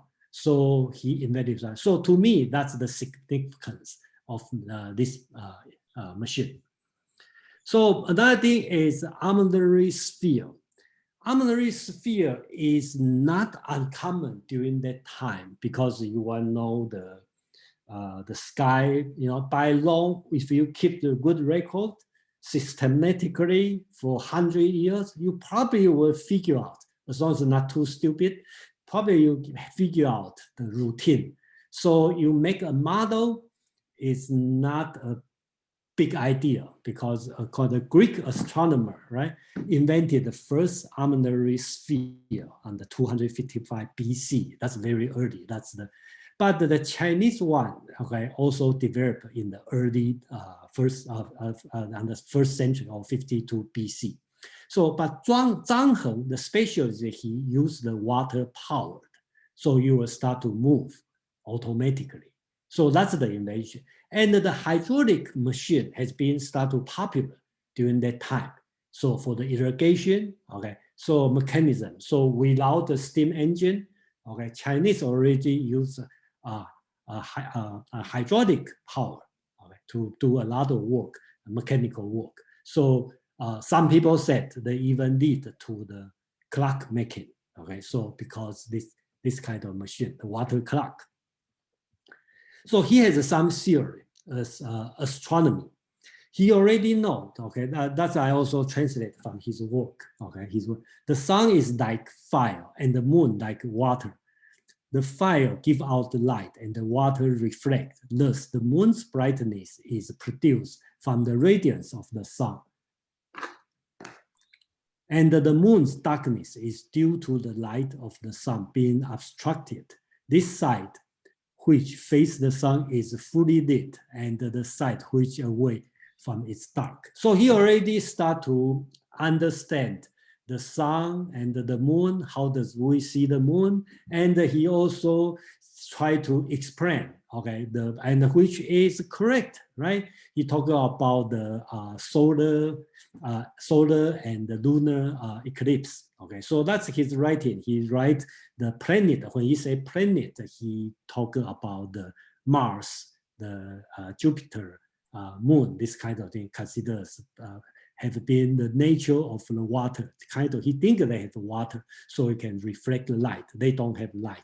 So, and he also believe, he considered the moon pass close and then there is also called the solar eclipse. So that's his idea on many of these things. So that's I will stop here on the Zhang Heng, and before we move on, and then we have Phil, Madeline, and CK. Phil, please. Do you think that the failure there was not so much that there wasn't inventions, but since there was already a kind of cosmology or philosophy underlying structure, then you followed that, and these inventions were probably appreciated, but they were more like, oh, that's a practical thing. And, like, let's just take it and do this. Let's make some paper and do it this way. Or we appreciate this, this seismograph. But I think, was it because there wasn't like situated where the theory and the practice created a feedback loop that further development could unroll from it? What was that the problem? Because that role has always been taken by, like I said, this sort of like structure, classical structure that says that we don't need the cosmology explain any further. We just need some practical stuff that's singular, like that's good. So I wonder whether that wasn't wasn't part of the problem, that they were not willing to switch the paradigm to another paradigm. Yeah, that's a big subject now, but I would say I agree with you. That's exactly what I'm thinking, and Chinese, in my opinion, Chinese are more practical than Westerner during that time. Okay, so everything had to lead to his usefulness and immediately usefulness. But that's just one side. There's many things we can think about. But I encourage everybody to think about the different situation, even we probably don't have a conclusive answer on that. CK, please. Oh, yes. Yeah, I would like to have a different way of looking at Leonardo da Vinci. I think we shouldn't call Zhang Heng the Da Vinci of Han Dynasty, because Zhang Heng was so much earlier than Da Vinci. We could probably call Da Vinci the Zhang Heng of Renaissance Florence. Yeah, right. Yeah. But if I present it in China, I do it the other way. So. Yes. And in response to Phil's comment that the Greeks didn't have all these like tools or inventions because they were more theoretical, I think that's how I understood it. I don't think that's actually quite true, because Archimedes, for example, invented many machines, which he used in warfare, which was used in all kinds of construction work and calculation of building structures. So they did have inventions in ancient Greece that were practical. So that's not a very fair comment. I think the Greeks also had quite a number of excellent inventions in terms of mechanical instruments. So I think that's all I wanted to say, actually. Yeah, thank you, CK. Madeline, please. Yeah, wow, this is really exciting. I really like science, so. Yeah, I do. I love it. I love the seismoscope. In passing, I would just like to say that I think it's one of the sad things about the Bauhaus movement that we have lost all the beautiful ornamentation and symbolism of things. And everything is now very plain and clean lined. It's just a very different aesthetic. So it looks as if the seismoscope, it would tell you the direction, but not the magnitude or the distance. Oh. So it could be a very small, a low magnitude earthquake nearby or a huge one far away, but you wouldn't really have it. You wouldn't have any way to know. Probably not. And I also wanted to talk about paper. Can you go back to the paper slide? Paper, it revolutionized so much. They used it for so much. So first of all, the Chinese were the first people in the world to have toilet paper. They used paper to make toilet paper, just like we have. They also used it for insulation. And so, especially for shoes. So if you were a person who worked outside or a soldier, you could put many layers of paper inside the soles of your shoes. They would actually make shoes entirely of paper. And they could be quite moisture proof and extremely warm and less difficult to deal with in some ways than leather was. Another thing was currency. I believe that once they invented paper, then along came the first paper currency, and that was the world's first instance of inflation. Because as soon as they had paper currency, they had inflation. It's amazing what they did with paper. I know there was someone in China who had worked and worked and worked on basically inventing a movable type system instead of a carved block system. Mhm. I think that I can't remember if he carved it from wood or if he was casting it from little pieces of clay, but he got his whole family involved, his whole extended family involved in this little cottage industry of trying to get a system of movable type going in China. It didn't work out because it was so many characters that would have to be done. It wasn't just the 52 symbols that we have in the West, but at any rate, they put it to enormously good use. There was also, it was used for reproduction. So there wasn't just printing, but there were rubbings. So for example, in the Metropolitan Museum in New York, there's a big, it's like 5 or 6 feet tall. It's a black and white image of Durian. And it was from a painting that an emperor owned that was so exquisitely beautiful, he knew it wouldn't last.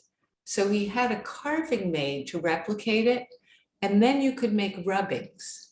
So this was one of the first ways of being able to replicate art, was they would do a carving of it in bas-relief, and then they would do rubbings of it on the paper, like the way people do on gravestones now. And that ends my my praise of the early invention of paper. Thank you. Yeah. CK, please. I think it's not accurate to say that China stagnated.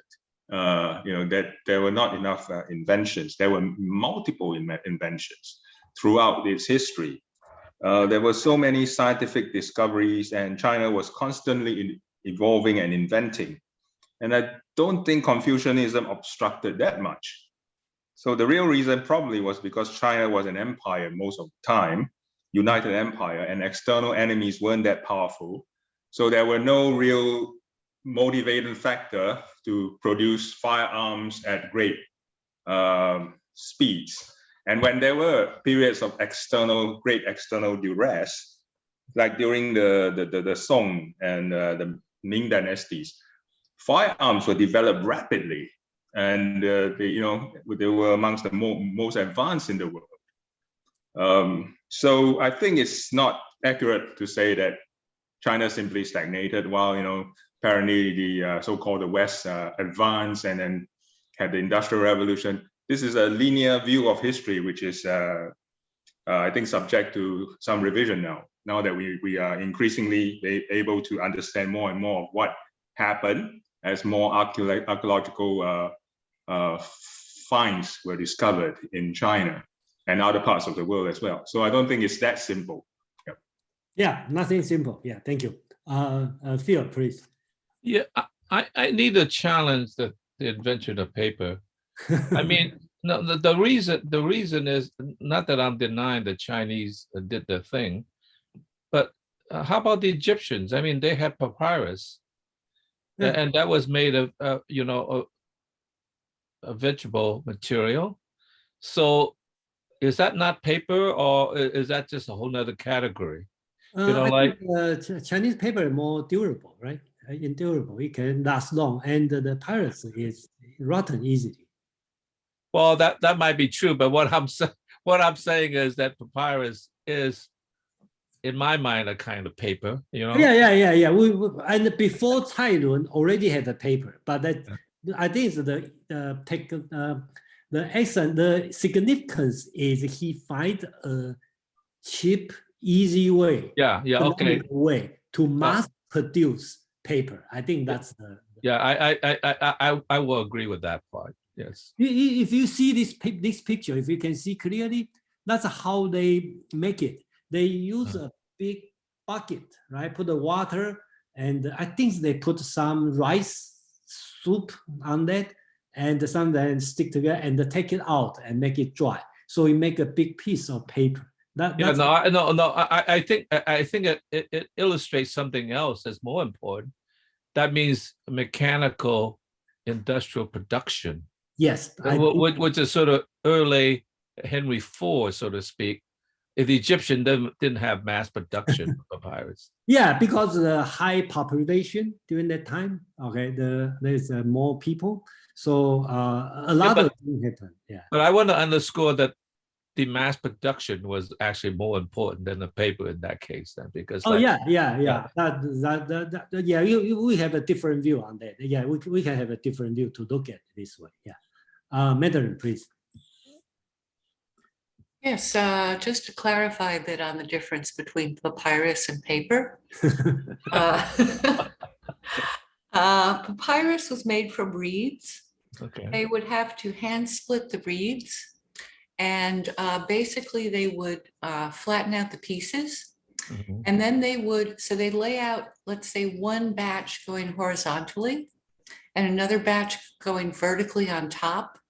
And they would have to kind of meld those together with hammering and soaking and stuff. Mhm. So it was a very labor-intensive process. It was specialized, and it was kind of reserved for the elites in a way. Papermaking, on the other hand, you could take almost anything that was fibrous and chuck it in the pot. And you could use old fabric, you could use all sorts of things. As long as you had enough of the right kind of stuff in there, the other stuff could kind of fill in. Mm-hmm. And I think, Phil, what you said about mass production was very interesting, because it really was. With paper, the process for making it is you have basically I'm not sure if they did it exactly like this in China, but the way that we make hand-laid paper now is you have a shallow tray with the paper pulp in it, and you have a fine mesh screen underneath, and you lift up that screen and the water drains out, and you set it aside to dry, and that pulp dries into paper. So they would have had, this also meant that they would have had the technology to make very fine screens, unless they just let it dry on flat trays in the sun or something. So it was definitely, it was quite different from papyrus. So although papyrus came first, it wasn't as useful as true paper made from pulp. Yeah, no, but you're prejudicing a mechanical production over craftsmanship. Okay. Oh, them's fighting words, Phil. Okay, so be careful, Phil. Madeline is a co-host. So. I'm sorry. Okay, so let's move on. Before we finish. I would not abuse my power like that. Before, I think we have a few left, but before I finish, I will leave a few when I will decide what will go for the next section. Okay, so next week we talk about the Hinduism.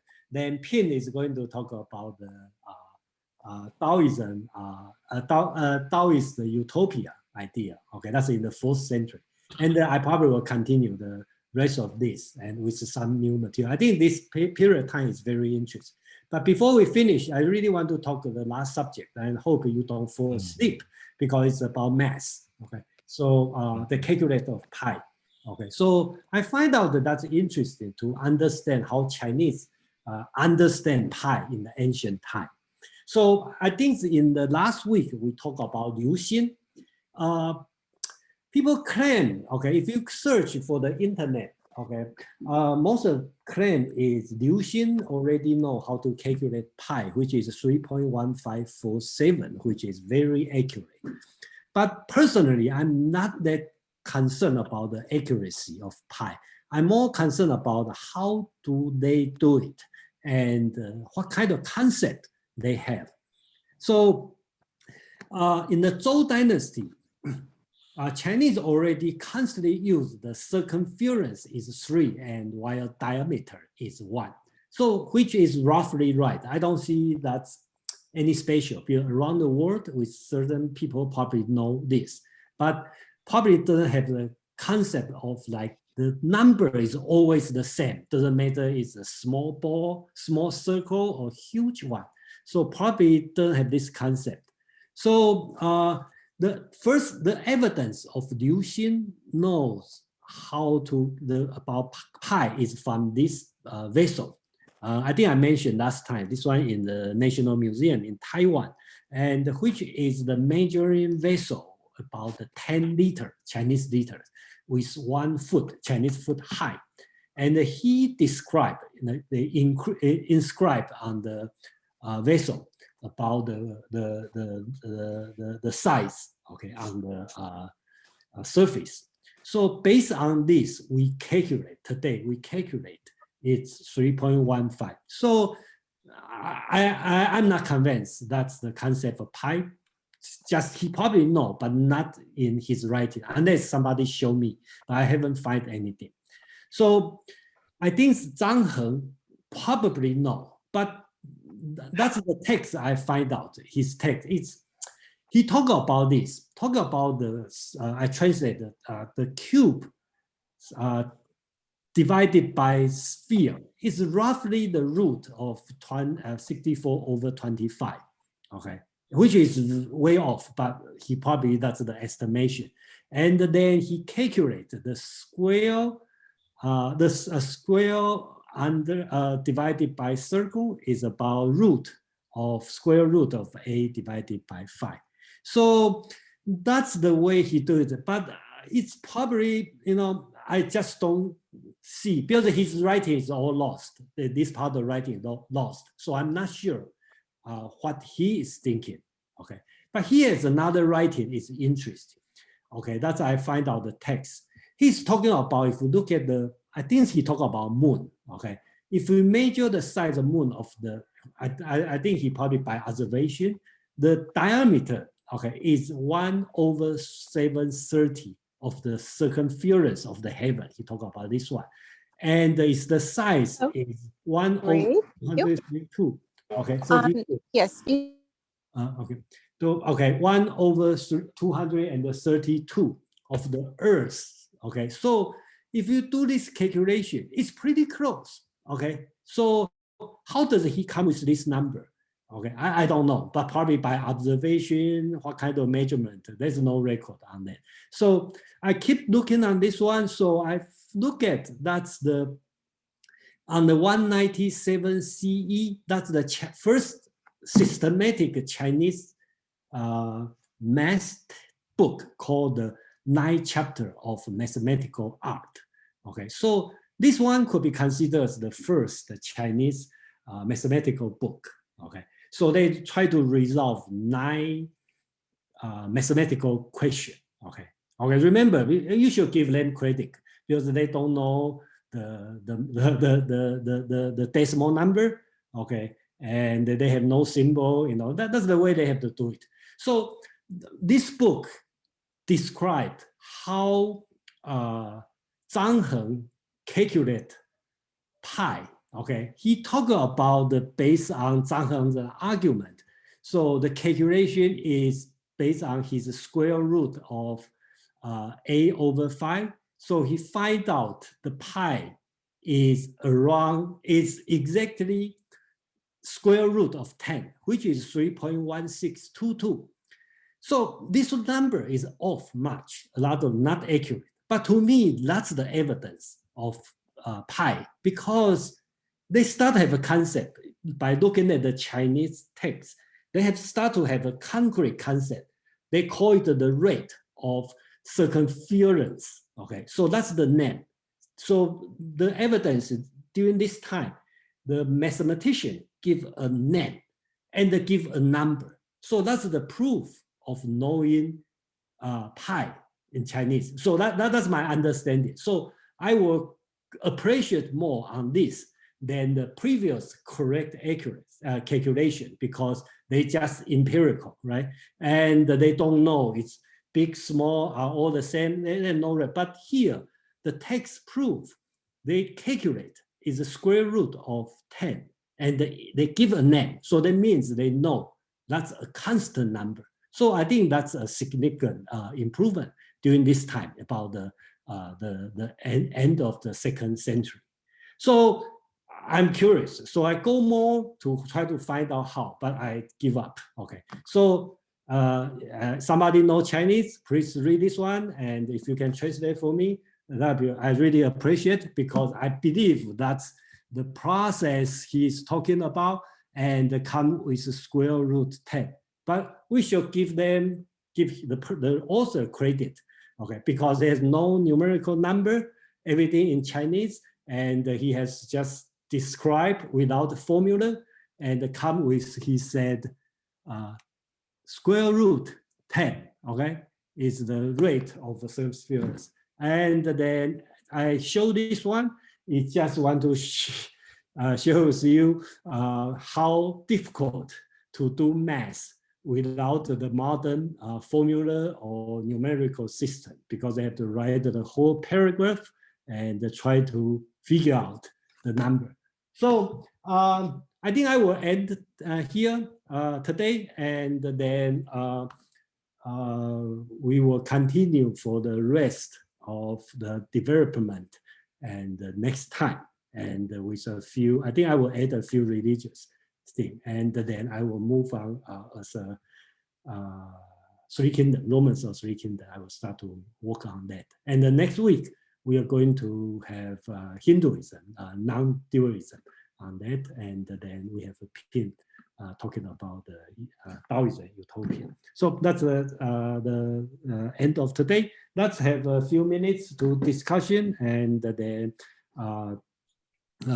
thank you everyone. And then I think there's a lot of material to cover, and then I believe everybody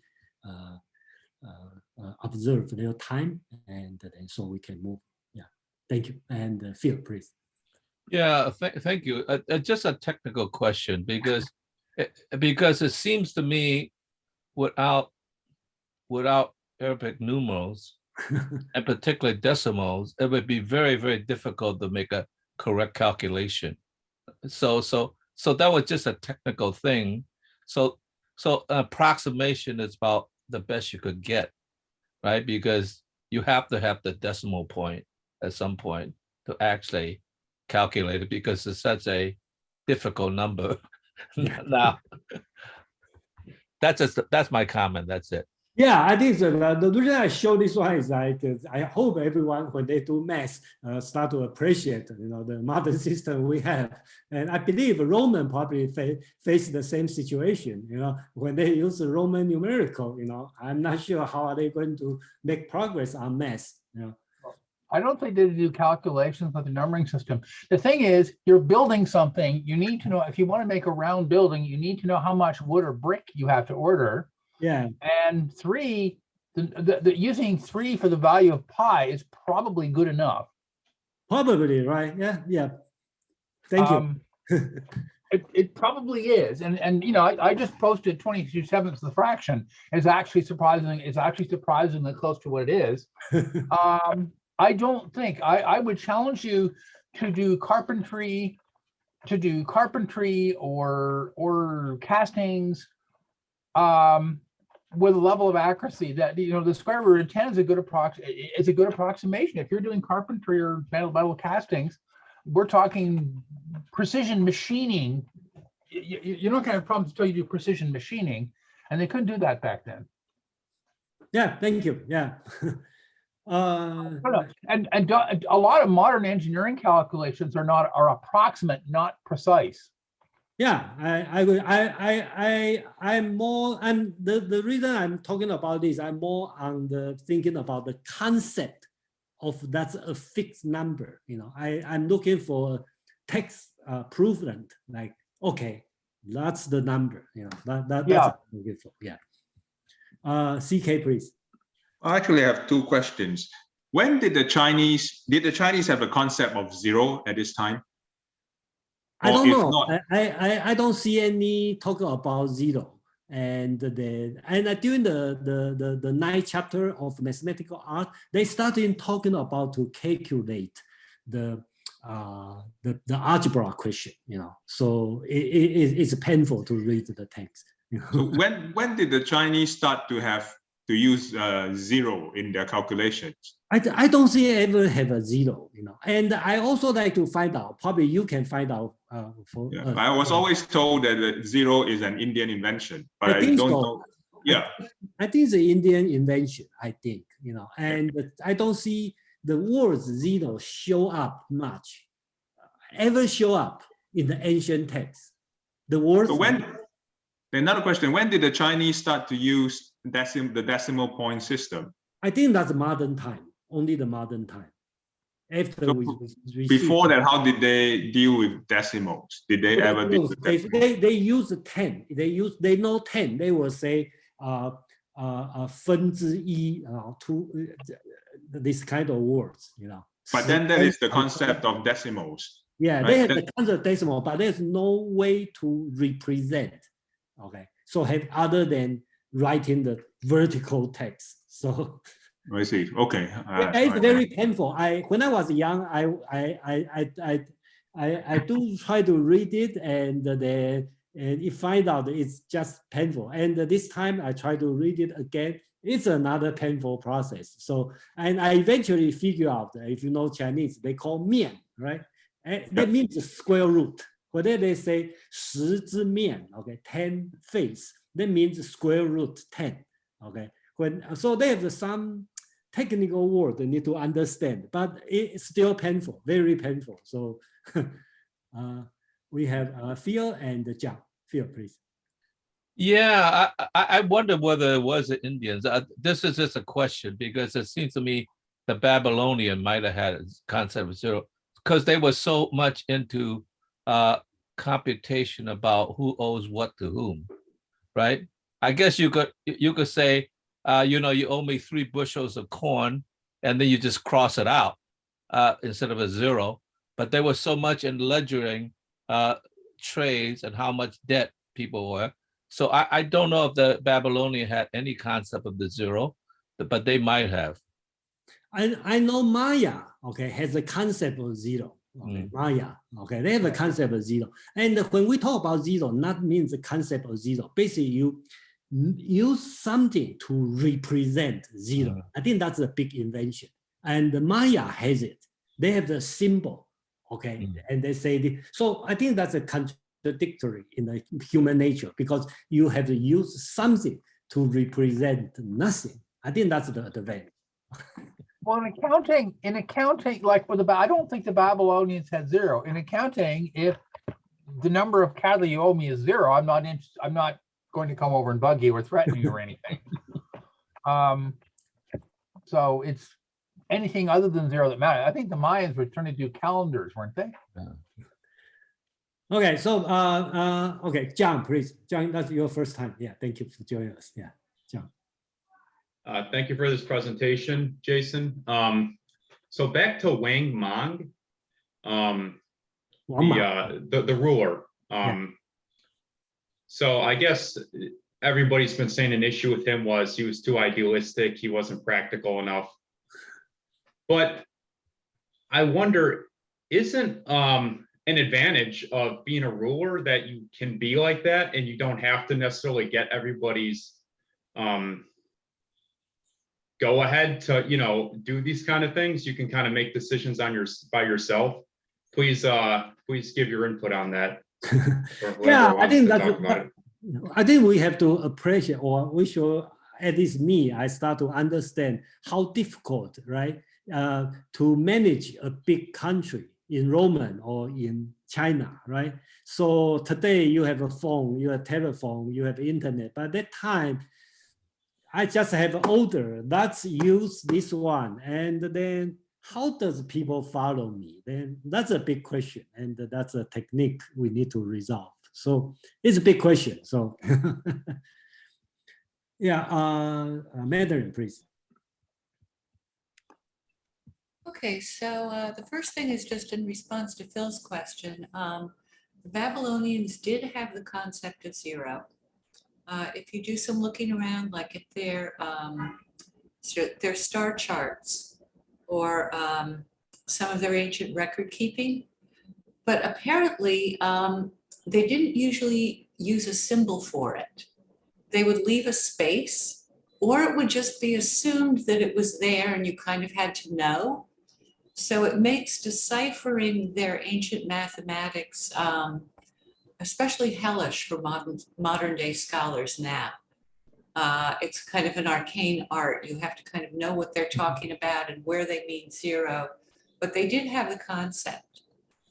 So my question is about, for Jason or anyone really, is about the concept of square root in China,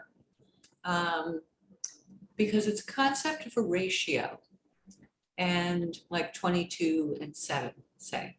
And I'm wondering, in that screen you showed us, Jason, what were the characters that they used to convey the concept of the square root? And where did they come from and what other meanings did they have? Okay, I think this word, okay, means the square root. Can you enlarge that? Okay, this word, mian, okay, that means means the surface, okay, but that means the square root, okay. So when you say 知面, that means square root of 25, 25 square root. When they call 直, that means cube. They call 浑, that means sphere, okay. So they have some, I don't know everything, but they have, I figure out, they have something called 绿, okay, that means red, okay. This one, 圆绿, okay, that means red.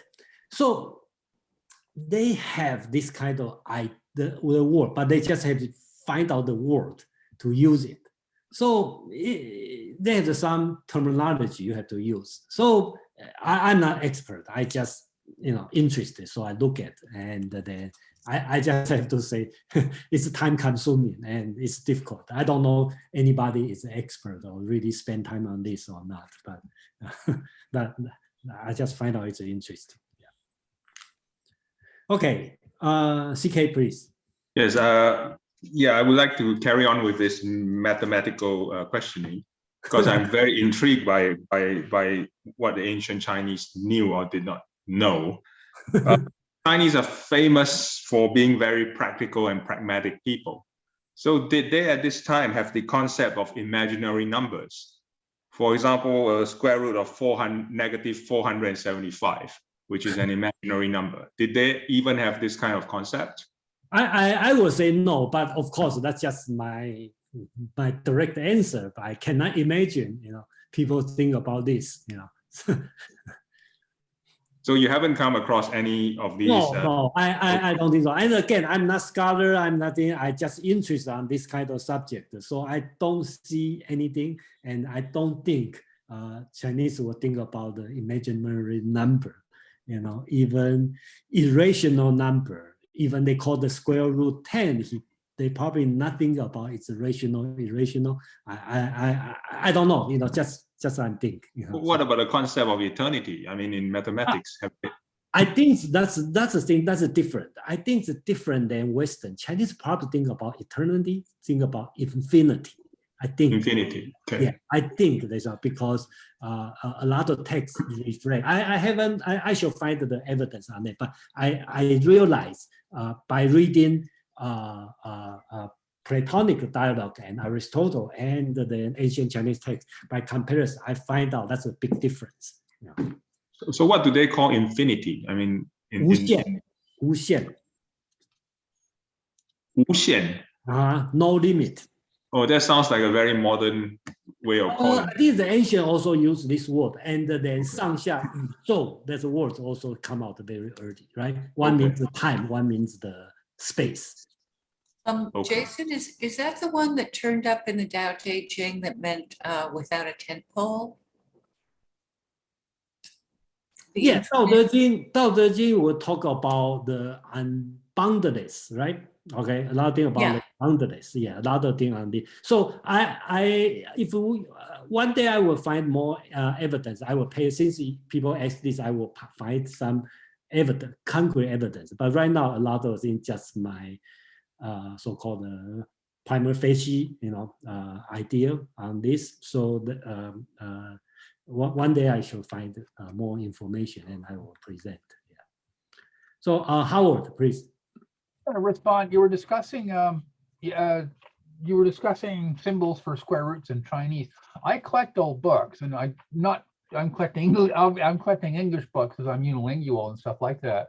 But it's fascinating to watch people describe engineering principles in the early 19th century, because the language I was taught in college didn't exist back then. It's a real problem, and the Chinese would have had this problem 2,000 years ago. Mm-hmm. So instead of having a nice, neat little, I can take a piece of paper and write a nice, neat little square root symbol, and you know what I'm doing. But 2,000 years ago, even if I properly understood the concept, I'd have a bitch of a time explaining it. Yeah, okay. And one theory, I know a lot of people may disagree with me, but I kind of feel like the language you use, you probably limit or decide the way you are thinking. Okay, mm-hmm. That's I'm thinking. But so I agree with that one too. Huh?